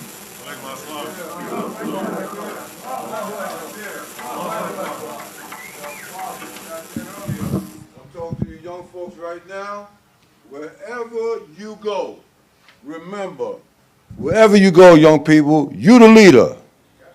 You are the leader. No matter where you go, you are the leader. Why? Because Rahman just made it clear that this society don't have a vested interest in doing good. They're promoting negativity. So you be around us, come to the Masjid when you can, be around positive people. We're here to help you. We're obligated to help you and support you. One of the things that I asked the young people what it is they want to do, they was very clear about it. I talked to Yahya privately, and I'm going to let you hear from Brother Yahya. What is it that you're interested in, Yahya? Take your mask down for a second. Stand up, please. Come on. This is very important. What is it that you're interested in, Yahya? Interested in hold it up there. Interested in to be a hafiz Takbir. and be a malana. Tell them what is a malana? A malana is like a teacher. There you go. You're teaching us right now. It's a protector of the religion. A protector of the religion. Quran. What is a hafiz? A hafiz is like the person who learns all the surahs in the Quran. Takbir. I tell you, our future looks good. We just have to invest in these young people and support them along their way. Like Rahman said, they may get sidetracked from time to time, but they're human. But let's go back and keep our arms around them and make sure we're doing what we can to protect them. Did everybody here get a ticket? We passed out some tickets because we're going to have our first drawing coming up. And our drawing is a $100 gift card. Anybody, did you fill out a card? Okay. As I say, our first drawing is coming up. And if you didn't fill out a card, then you won't be eligible. So did you fill out a card? Okay. Give him a ticket. DeMarcus a ticket. He's coming along. Anybody else that filled out the card didn't get a ticket? Yeah, fill out a card. No. Hey, listen, man. Some of these guys filled out 3 cards, Lawrence. So you gotta check them out. Brother James didn't get a card. There you go, man. I know some of these guys from the street. Alhamdulillah. Hey, listen, brothers, man, listen. Part of being balanced is also having halal entertainment. We just had a comedy show, and we had halal food, halal entertainment, and some of our brothers and sisters from the other communities, they joined us, and we had a wonderful time. Wonderful time. We put a lot of money into it to make sure the environment as you see it today. We make sure that this environment here is a beautiful, healthy, clean environment, that it represents the best in us. So this is why we spent time, and as I said earlier, Sister Belkis came in and helped us decorate this place to make sure when you walk in here, you feel like who you're supposed to be like. You know, Muslim men and women, Christian, good young men, period, and that it represents the best in us. So when we talk about boys to men, I just want to repeat one thing that Imam Rahman said. And he said that we have an obligation to protect our community. And in order to do that, you got to be right within yourself. How are you going to protect and guide someone if you ain't right within yourself? 30 days of Ramadan, Allah blessed us with a merciful Ramadan. It seemed like it just came and went. So right now, your spirit should be high. You should be ready to go out there and be a productive member of society. So, Brother Lawrence, you going to pick the number or somebody else going to pick it? No, I'm not going to do it. We're going to make sure we are. So we can give him a ticket while we're waiting. We don't want to hold up the program. You don't have a ticket? You don't have a ticket. Yeah, you get it fill the card. Yes. Nah, man, you ain't going with you, bro. I know you from Harlem.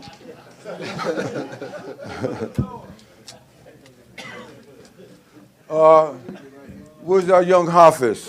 He don't have one. Yeah, I got to get it. Yeah, okay. Did you fill out the card? Yeah, he filled out the card Filled out already. the card already, okay. It's all right, Sharif, I'll let our future Hafiz pick the number. It's all right. Okay. Yeah. I want you, Wait a minute, we got a couple more. come on, who's that? Brother Muslim. Muslim had 3, man. Check his dark pocket.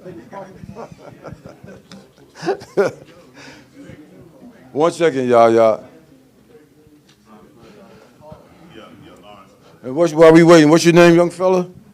Mason. Mason? Yeah. Thank you for coming, Mason. What is it that you want to do in your future? Be an artist. Woo! He wants to be an artist. Takbir. That's right. Now, he wants to be an artist. Tell him about the artists in your family. Well, I think he knows about my son. He does art. He designed the deck of cards, and they are phenomenal. And he does art. He just got an award, $3,000 he won for doing a mural. He didn't do the mural himself, but he did the drawing for the mural. It's actually one of the cards, the Joker in the card set. Wow. He submitted that. He got $3,000 for it. I think they're doing it today. They're having an open house at the event to speak on it. But he's doing fantastic. He is, man. Yes. So the skill set is in our community. So you don't have to go outside the community to look for help. Are we ready? Let me see. Yaya's going to do This is kind of big hair, man. That's all right. Okay. Come on, shake it up. Yaya, come on up, Yaya. Our young Hafiz. This is serious, man. This is serious. That's right. You got a $100 gift card. I can't let you see in there. I got to speak this week. There you go. Okay, I'm All going right. to read that number. Check your number. Check your number. Let me get my glasses on when nobody make a mistake. And then whoever donated $20 in the box, thank you, may Allah bless you. And if anybody else want to feel generous, we ain't going to turn you down. Thank you. That's not what this is for, though. The winning number is 537-231. There's one more number left. 537-231. The last number is 3. 537-2313. Who has that number? Who got it? Takbir. There you go. Now, see, wait a minute. This is too close. That's father and son. This is father and son. I smell there's something kind of fishy, man. I ain't no fishy, man, but something kind of fishy right here, brother. That's father and son, brother. Come on, security on Steve, security. That's right. Where's our gift card? All right, excuse me. Come on, Ma. Take beer. All right, bro. You want to say a few words, man? Yeah, Allah know I needed this. The annual fee, by the way, is $100 to join Mecca. Just saying. All right, what we got next? Featured guest. Oh, Brother Dwayne, Jonathan. We already heard from Brother Jonathan. Brother Dwayne here? No, Brother Ibn, Nafis. What's that? He made Nafis. Is he left? Nasif, yeah. Where? What's he supposed to do? That's not him, brother. That's right, man. You understand? He left. Okay, no problem. So now, okay, I'm sorry. So now we have a call of membership. Brother Zarif. Of course, we're going to do another drawing, too. Yes, sir. So don't leave, brothers, because another drawing is coming. Matter of fact, we have 2 more left. And, you know, from what you've experienced today, ask yourself the question, Should I get more actively involved in Mecca? Yes or no? That's the question. And here's the thing that you need to leave knowing today. We need you. And more importantly, you need us. Because together, we will be able to strive and do some things that only our imagination will limit us from being able to do. And we want you to feel like you have a mission to make Mecca do what its mission statement says we can do. And we need all of us to do it. So, you know, we meet Saturday mornings, and it's only about an hour. We invite you to come out for Fajr, and that makes it easy, because then we have Fajr, and then we can go right into Mecca, and it'll take about an hour. But the fact that when brotherhood can come together, that's something that, you know, the pandemic took away from us, so we weren't able to do that effectively. But now we want to have a coming back together. A coming back together that we as men will actually have a greater presence in our community at large and in our Muslim community as well. And we represent the ability to do that. So it's only $100 a year to join Mecca. Now here's the best part of that. You can pay that $100 over time, or you can pay it all at one time. But we want you to hold the membership card and get the patch and be present with Mecca. Now, eventually, what we also are able to do now is be able to let you come in on Zoom. If you weren't able to get here, say Saturday morning, then we can Zoom you in or conference call you in. But the good thing is we want to have your input. So we have membership application forms available today. These membership application forms only require the use of your pen to complete and be a part of Mecca, if you haven't already become a part of Mecca. So we want you to raise your hand today and take one, complete it, fill it out. We have the membership cards today, we have the patches today, and we're asking you to make a commitment. And you know, sometimes they say men don't like making commitment. Have you heard them say that? Shake your head, yes. You've heard them say that. We've all heard them say that. But the good thing is, they just don't know that sometimes we are slow to make commitments. But we do make them. So what we're asking you to do is make a commitment today and be a part of Mecca, your organization, my organization. And one of the things that you know, the sisters with service are making great strides. And their strides are they are wanting to add to the value of the community, outside and inside. And you know we have a lot of work to do, and as Imam Rahman Khan was very eloquently giving us the understanding. We have a mission in front of us, today more so than ever. To give you a quick insight, you know, I have 10 children, all grown, 32 grandchildren, and 7 great-grandchildren. And my greatest fear is that they will grow up in a world that will not avail them of the best that Allah has said they have an opportunity for. Because unless we pave the way and give them a runway that they can excel, then that's our obligation. And if we can do that now, and that's why we're so critically viewing why the youth are such a big part of this, because our youth really help transform how our future looks. They bring ideas with us right now. As we already heard today, it's exciting to hear from them, isn't it? To hear what in their minds tell them they can do, that they want to do, that they should do. So we want to continue to nourish that. So we want you to take membership applications today, right now, because what follows this is, you know, we'll have to leave this place, regrettably. But we don't have to leave each other's presence because we'll always stay connected. So we got the applications here. So raise your hand. We'll get these to your table, get you to fill those out. And these will be the thing when you go home and you tell the wife, you know, she said, well, what did you do today, honey? He said, well, you know, I went on and joined Mecca. You did? Alhamdulillah. Oh, honey, that is so nice. That is so good. She said she's glad to get you out the house every now and then, right? So this is a part of it. And, you know, what they like to see is when we are working together, they love that.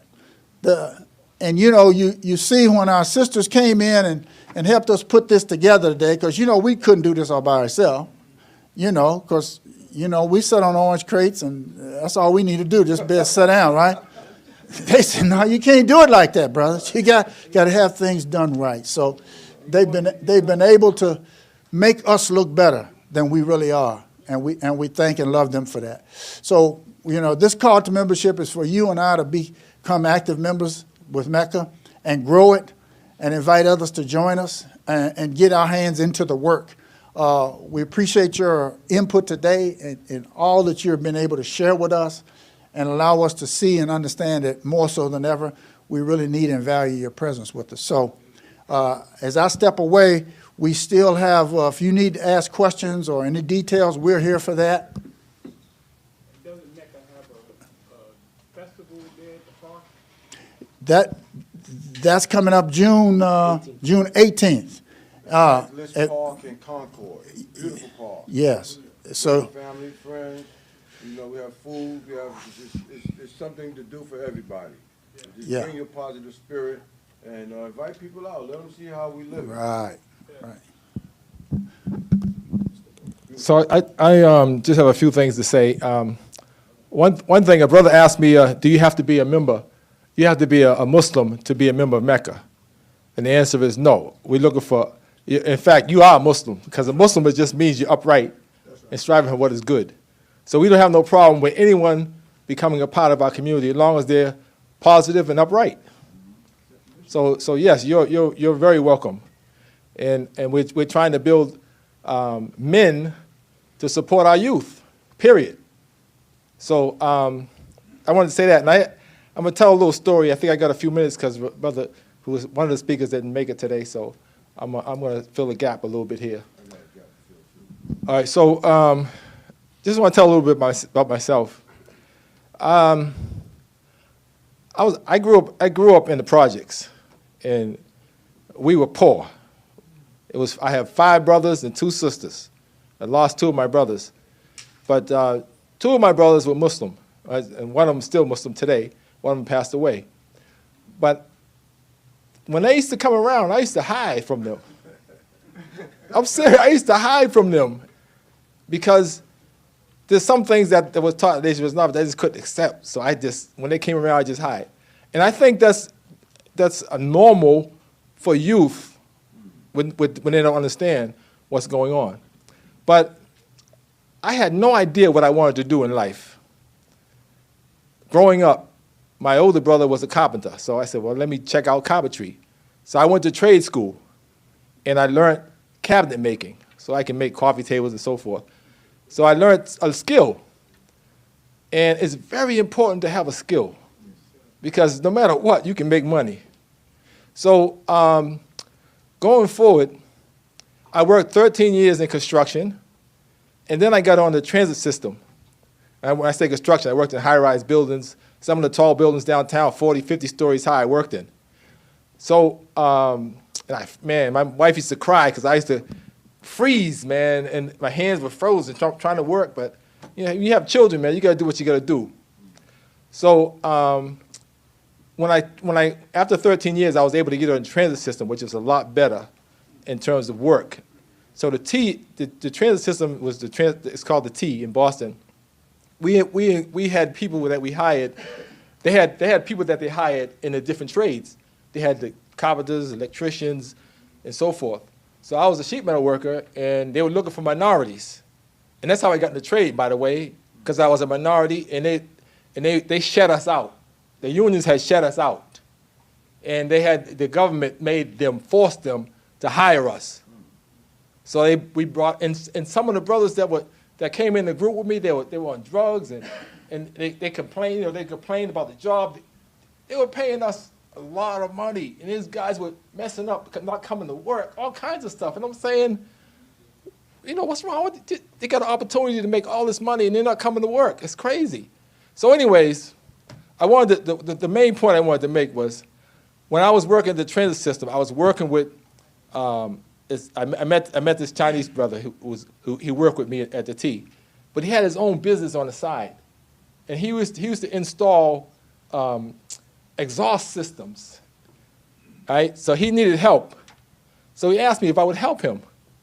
So I said sure. So we worked several jobs. All the jobs were Chinese restaurants, installing the hoods. We used to run the ductwork up to the roof, and we did the whole system, right? So one day, we're in a restaurant, and he's talking Chinese with his Chinese friends, right? And then a lady tells me, you know what we were talking about? They said to me, how come you don't have a Chinese working with you? He said, I can't find no Chinese that know what he knows. He's a sheet metal worker, and I'm a sheet metal worker. We don't have any Chinese sheet metal workers. So that's why he didn't hire a Chinese person. So my point is, when are we going to do that? When are we going to look out for each other like that? Hire each other. Make jobs for each other. Everybody else does it. Everybody's Chinatown. Where's our town? We've been left out because of what the condition they put us in. And we got to come from that. And we come from that by working to help each other, support each other, to grow our own community life. That's what community is. Community life is, I want to go out of my door and go down the street and shop with my brothers and sisters. We got to create that for ourselves. And that's what Mecca's trying to do. Assalamu alaikum. Beautiful. Well said, Lawrence. Beautiful. That's right. It makes sense, man. If we got somebody here that's a sell meat, and you got somebody, like I said, sell meat like we doing in the back, it's $60 a box. You got somebody else, that may own a farm, like Brother Jonathan so beautifully explained. We need vegetables. All of us eat and need clean, healthy vegetables. Shop with our brother. You see what I mean? Why are we going somewhere else where somebody don't have no interest in our community? They take our money and go and educate their kids. Their kids' college is paid for way in advance off our backs. They benefit from our ignorance. You see what I mean? So we have to wake up. Number 3, I have to go to because I just got a phenomenal suggestion. In what way can we find solutions for female single head of households? And first, if you don't mind, I'm going to give you the microphone. It's very important. So you're going to explain that. So assalamu alaikum, everybody. I was just thinking about single moms and how can we help. And I feel like a single mom with a household, they have kids, they will have multiple jobs, the kids will come out of school, and they need a place to go to. And I couldn't find a better place than maybe we can have a after-school care at a masjid that we can help these kids, teach them, help them with their homework, and help them, possibly with the deen, and as well as, the moms, they come home later in the evening, they might be tired, last thing they want to do is stay with them and do their homework. And with these kids, if we can create an environment for them to do their homework, and I think they will excel in school, and then we can teach them good stuff as well. And I also told Brother Maurice that I'll be volunteered to raise any money that possibly need to run that, and I'm happy to volunteer and raise the money for it, and if we can do it, inshallah. Assalamu alaikum. See, this is what we talk about. We talk about solutions. You see what I mean? And that's a great solution because our sisters need help. We can't leave them out there. They single head of household with so much stress and pressure on them because, like I said, when their kids go to school and come home, they have to be deprogrammed. They're getting fed with all kind of negative nonsense. So if they come home to an environment like this with people that love and care about them, they're going to make a difference in the world. They'll want to be a hafiz like Yahya. That ain't just happen because he's in the right environment at home. How many kids you know that want to learn the Quran like that and be a teacher and a leader? Their environment has to be right.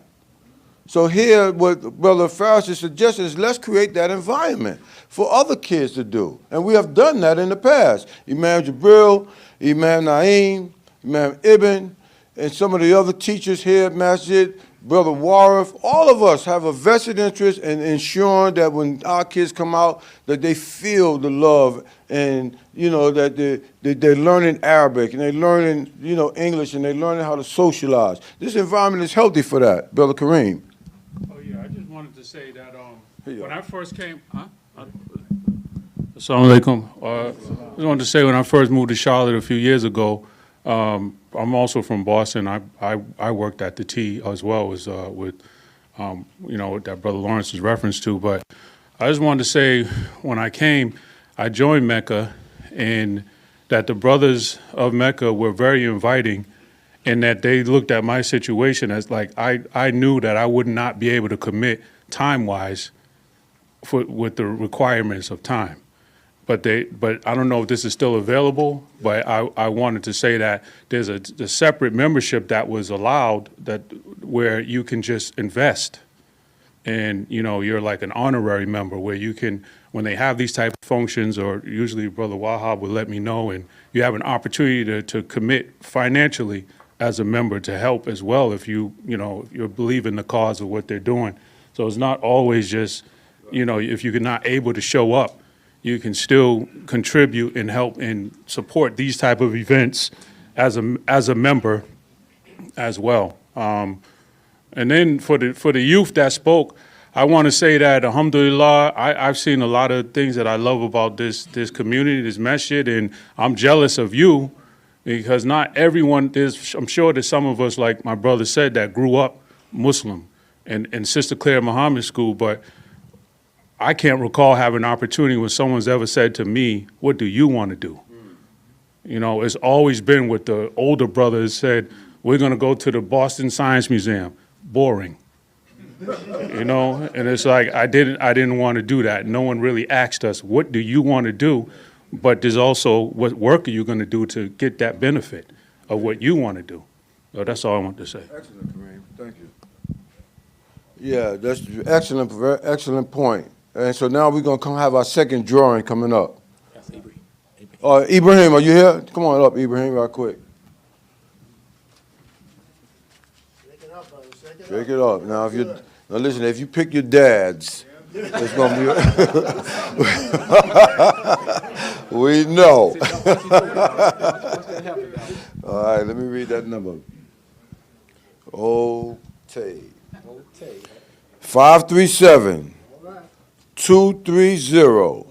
The last number is 537-230-8. Somebody, we can't have two winners. Hey, somebody, Jamil, check that number, man. That brother wears glasses.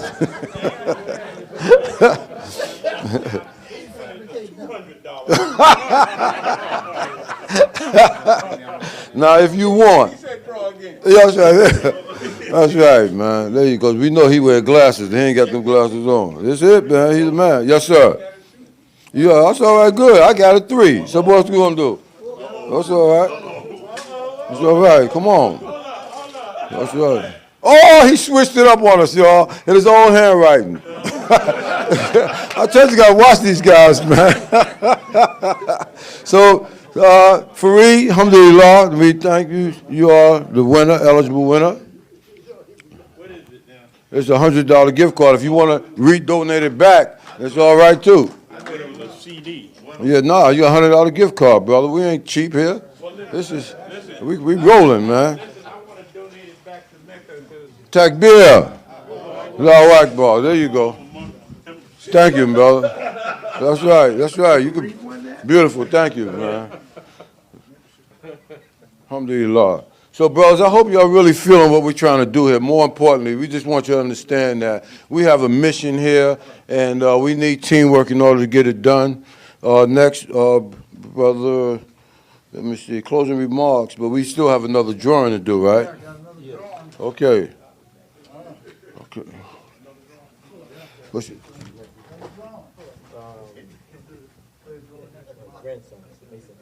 Mr. Mason. Come on up, Mason. This is Brother Lawrence's grandson.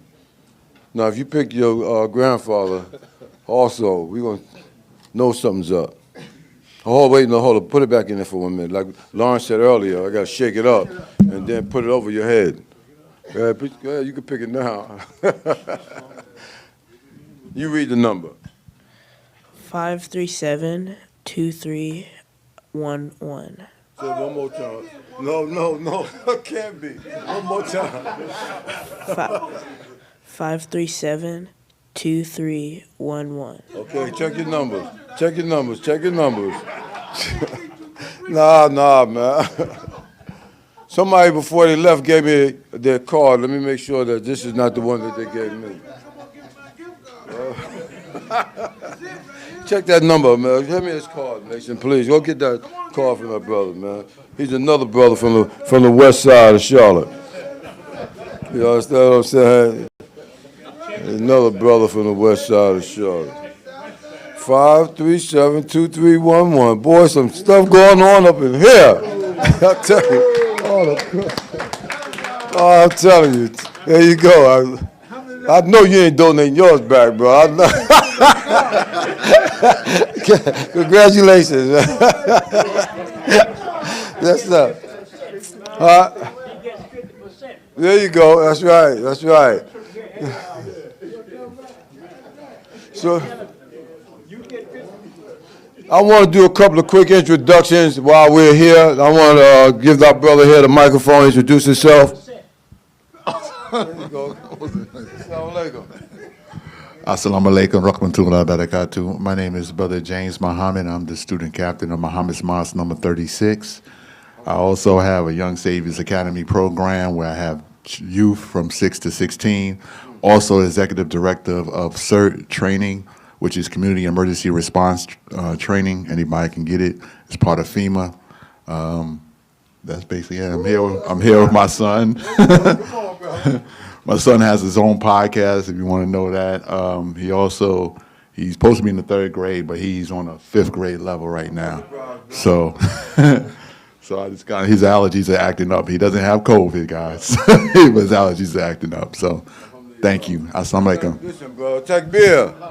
We thank you for the work that you're doing. And what you're doing is valuable to all of us because, you know, we can learn from one another. And you're already doing the groundwork. You see, Brother Jabril, you want to say anything?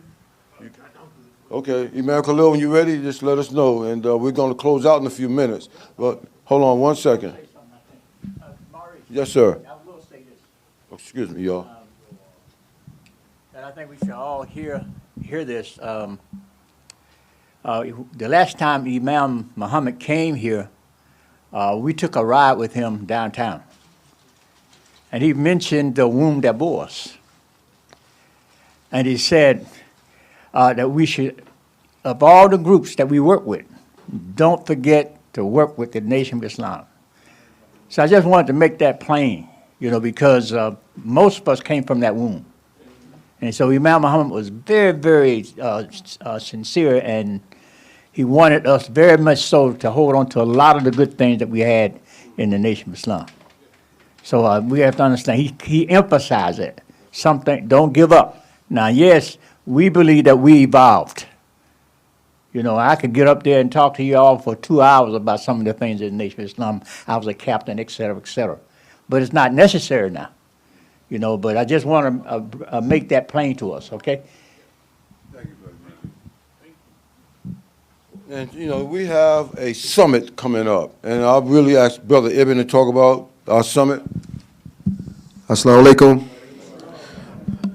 This year, the Jabal An-Nur Spiritual and Social Summit, that's the full name of it, but it is nicknamed the Brothers Summit.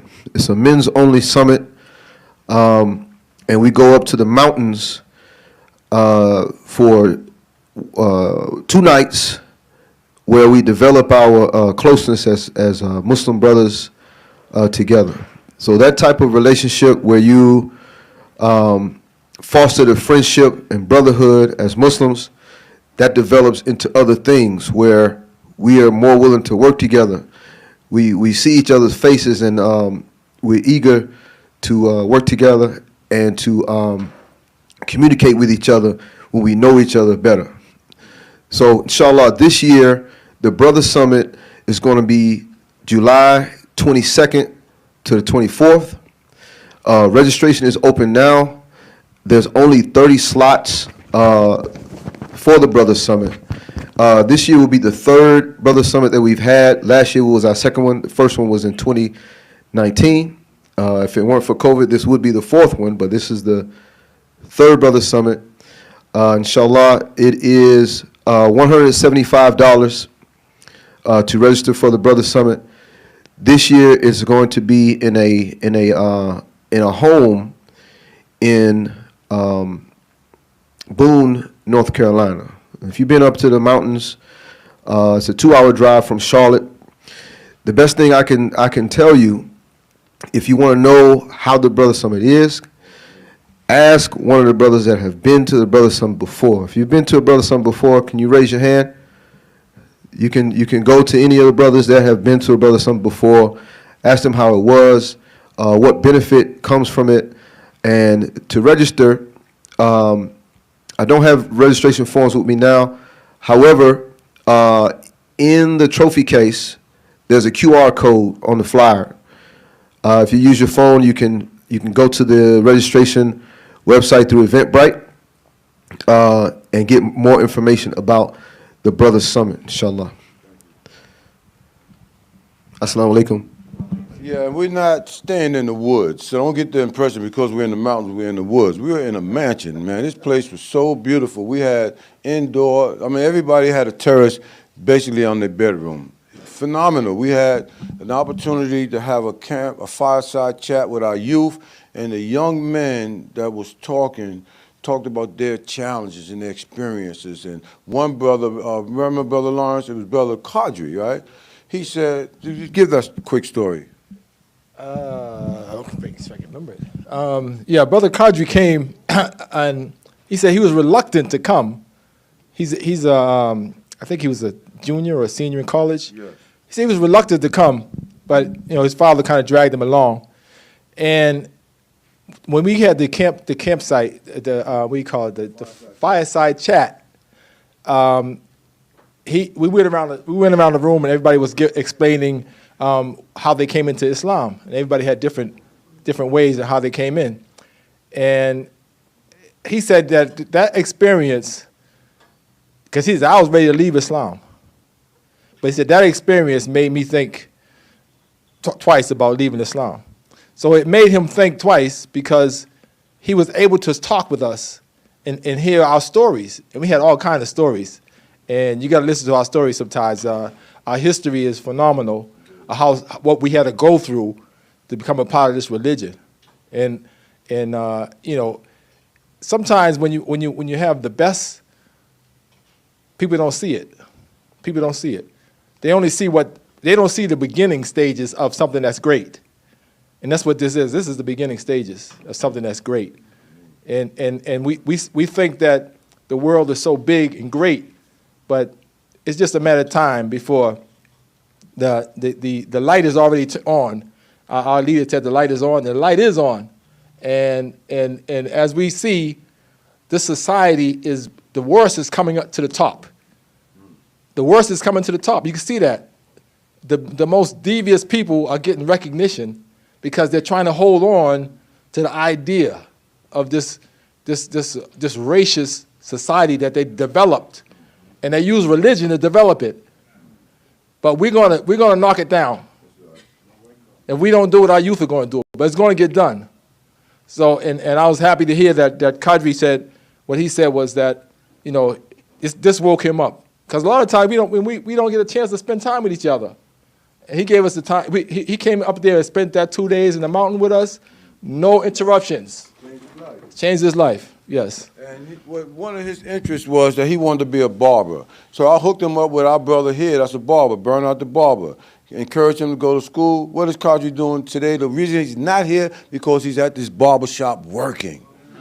So this works, brothers, and, before I turn it over to Sharif, I'm sorry. Another thing I want to add to that is we think that going to school is the greatest thing, but it's not that great.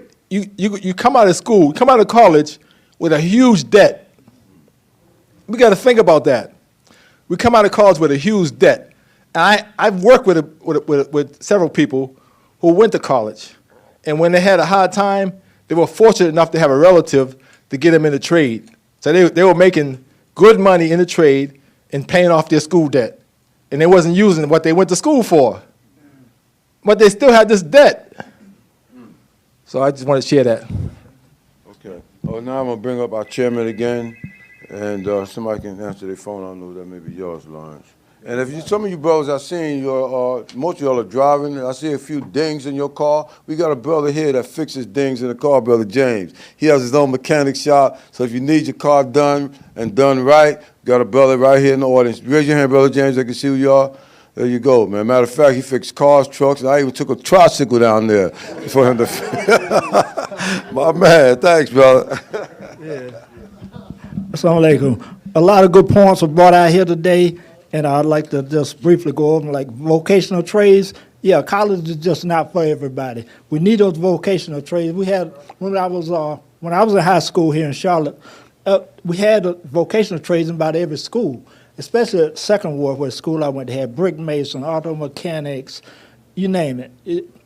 It just had all kind of trades where you always had a skill, like it was brought out, like I say earlier. If you don't have if you're not able to, you can always make money if you got a skill. You got a vocational skill, you can work with your hands, you can always make money. Excuse me, brother. One thing I can say, don't say college is not important because Central Fremont is a community college. Did I say it's not important? That what I said? Yeah, you said it's not for everybody. It's not for everybody. That's what I thought I said. But what I'm saying is, let's not put colleges down because there are different types of colleges that provide education for everybody. So if you have a vocation, you can go to Central Fremont Community College and pick up a trade. Or you can go to a four-year institution and pick up education in the liberal arts. So let's make sure that we don't put distinctions between the different types of education. Because it's education.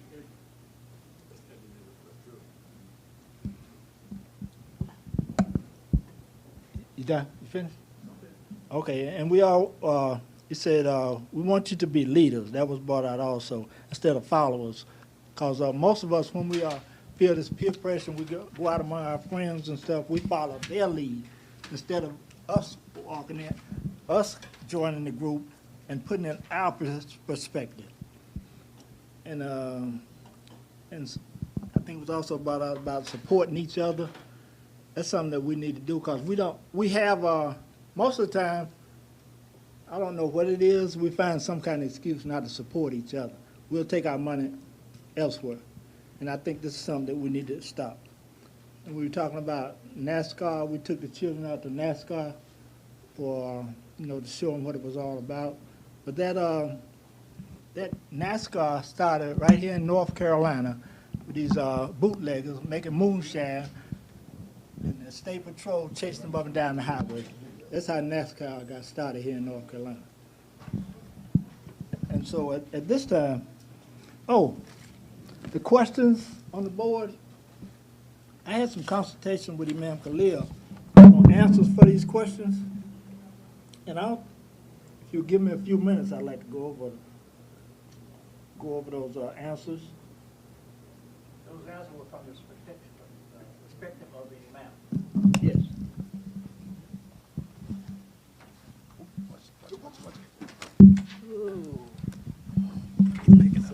I don't need this. You can use the hand mic. Thank you.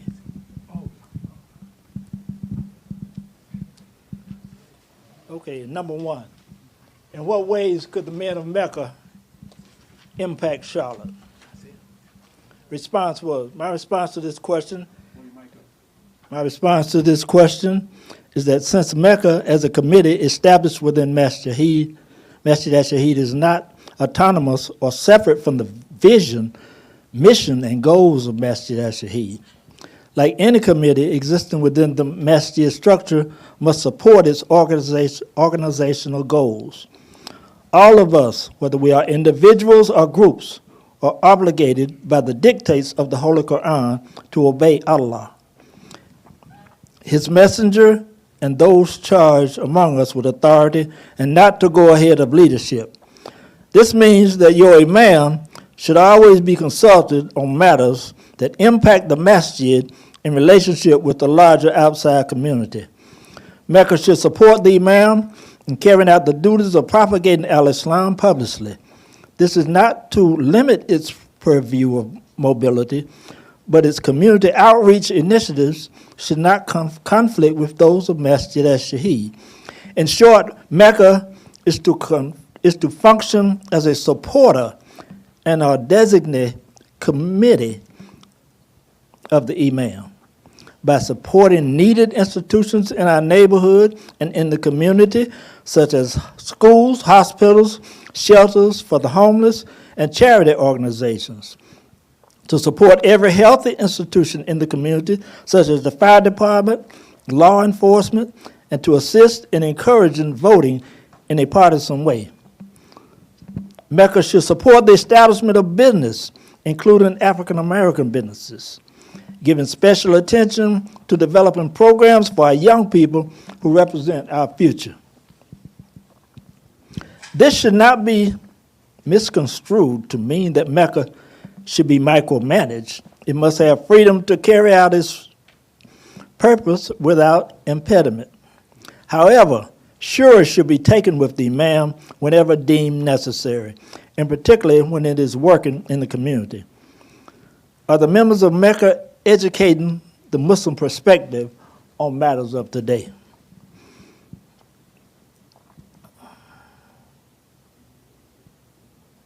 What was that? Number 2. This depends on what, when, and where this takes place. In the past, the dawah and security teams accompanied me to community gatherings, this is the imam speaking, to community gatherings to speak on behalf of Muslims. We reached out to others in the masjid, but got no response. Mecca could help by attending such events, or even to have representatives available to speak on behalf of the community in consultation with the office of imam.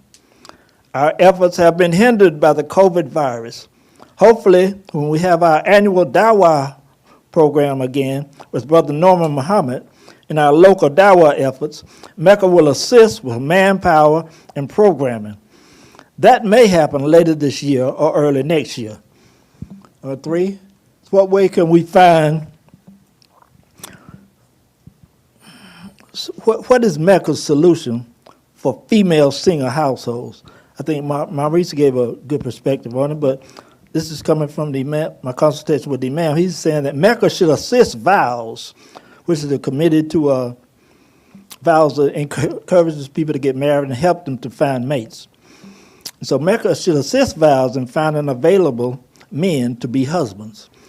Part of maintaining and protecting our community life is to discourage secret marriages that cause divisions in families and the community. Marriage should be done in accordance with the laws of Al-Islam. Those laws are expounded upon in the Quran. However, irrespective of the form of marriage, monogamy or polygamy, it should be considered a sacred matter. Polygamy is permitted in some cases, however. Those entering such relationships should be serious and mature and not looking for something temporary or sensual. In quoting Imam W.D. Muhammad, he said, most of us don't qualify for that type of marriage. Therefore, often there are men taking on more than one wife but have no income, and all the wives are receiving public assistance. And I can bear witness to that. I know a brother had 3 wives and was all on public assistance. He wasn't working nowhere. Yeah, and he was proud of it.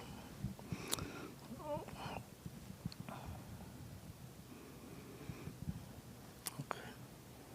Any arrangements that have ulterior motives are not acceptable and should be brought to the attention of the imam. Number 4, how do we make the security of our women, children, and masjid more relevant? The short answer to this question is that the men of Mecca must be aware of its mission statement, provide excellent leadership by working to fulfill our God-given role of maintaining and protecting the community. Mecca must work closely with security to make sure that men are available to secure all the functions. And I think we've been helping in this area, but we can step it up a notch. Security must lead this effort, however. Mecca should have designated assistants if available. Mecca should follow the lead of the security team and remember to encourage every man in the Masjid to assume a bigger role in providing security. And last but not least, what is the most pressing and important message now for our community? We need to focus on promoting a model Islamic community life that will accommodate every essential need for our people. That means development of our property via progressive land developers, business, education, assisted living assistance for our seniors, and all-purpose facility and graveyard. The Honorable Elijah Muhammad said, we must do something for ourselves by building a nation of our own. Imam W.D. Muhammad, during a conversation with the late Imam Salahuddin Hassan, said that was his program as well. He said the language is different. Instead of saying building a nation, he said we should build community life, and he never told us to stop doing it for ourselves. So with that said, we're going to ask our Imam, Resident Imam, Imam Khalil Akbar, to come up and give his remarks and close us out. We have another drawing? Go ahead, take your drawing. Where's the gift card? Oh, here it is. Can we trust the ma'am to do this? Mm-hmm. Oh, you should I draw it? What, 50%? I give 50%. Maybe we can't trust it. All right, here it is. 537-2303. There he is, right there. I'm also going to give mine back. Give yours back. Alhamdulillah. All right. Alhamdulillah. Draw again, huh? So you're going to do another, well, you put it back. But He said, if you go again. what was that number? What was the number again? Read it again. Don't worry about it, just pick another one. He said, All right, thank you. 303. Okay, I just want to make sure I took it out. Yeah. Just want to stick it over here. Let me get this one out in the mix. All right, here we go. 537-2304.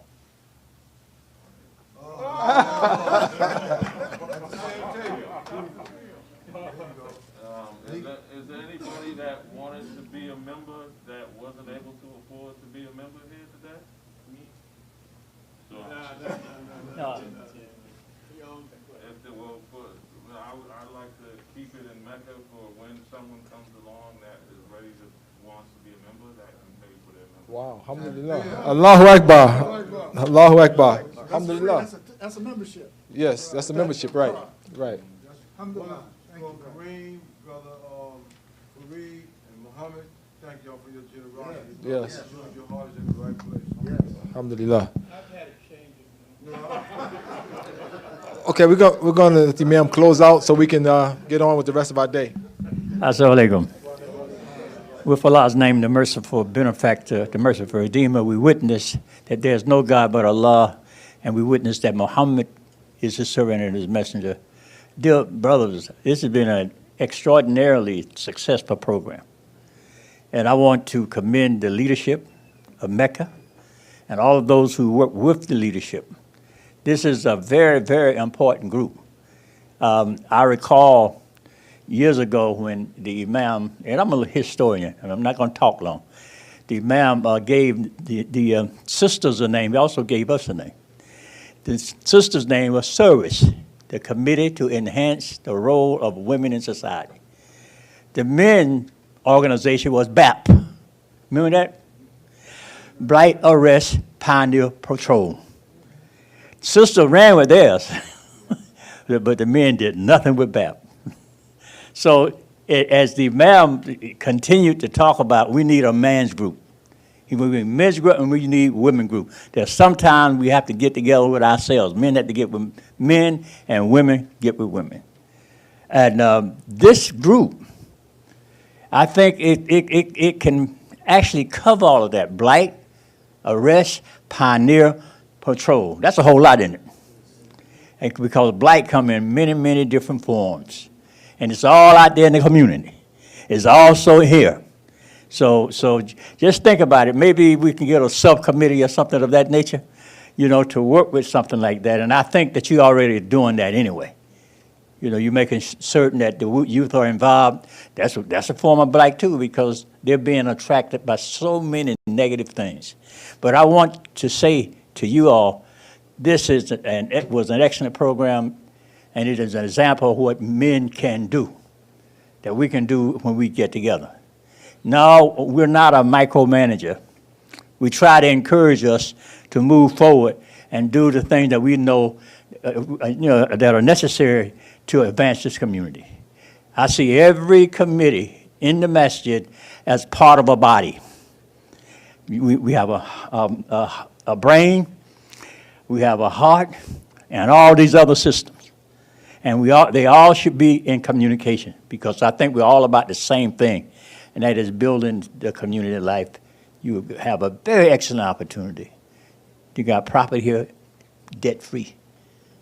You know, so there's a lot of things that could happen for you and for the youth. And I just want to mention our imams who helped me.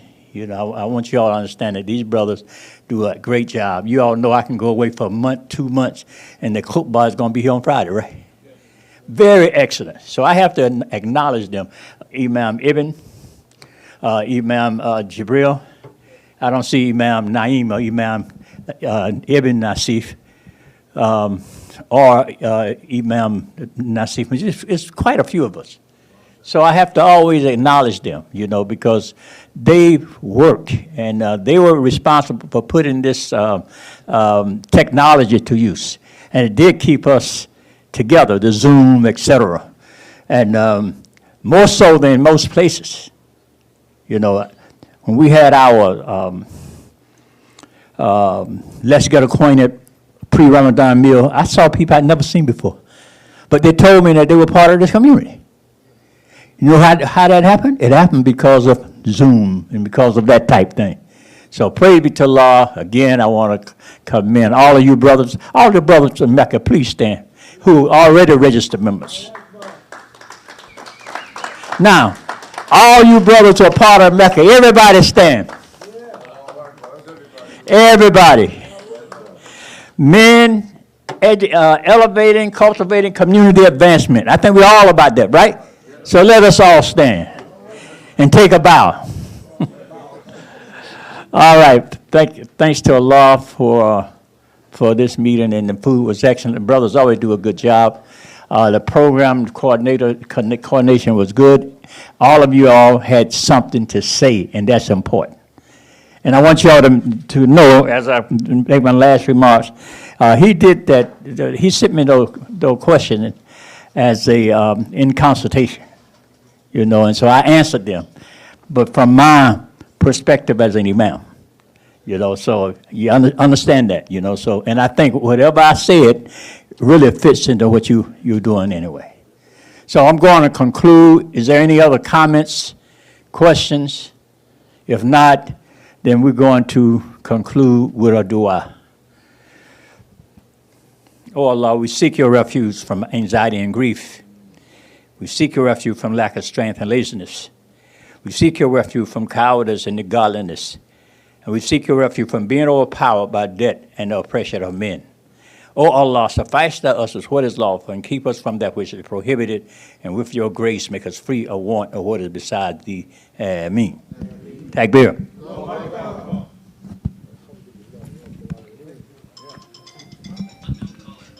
Oh boy. As soon as I finish, somebody start calling. Good, great job. Hold on, Sharif.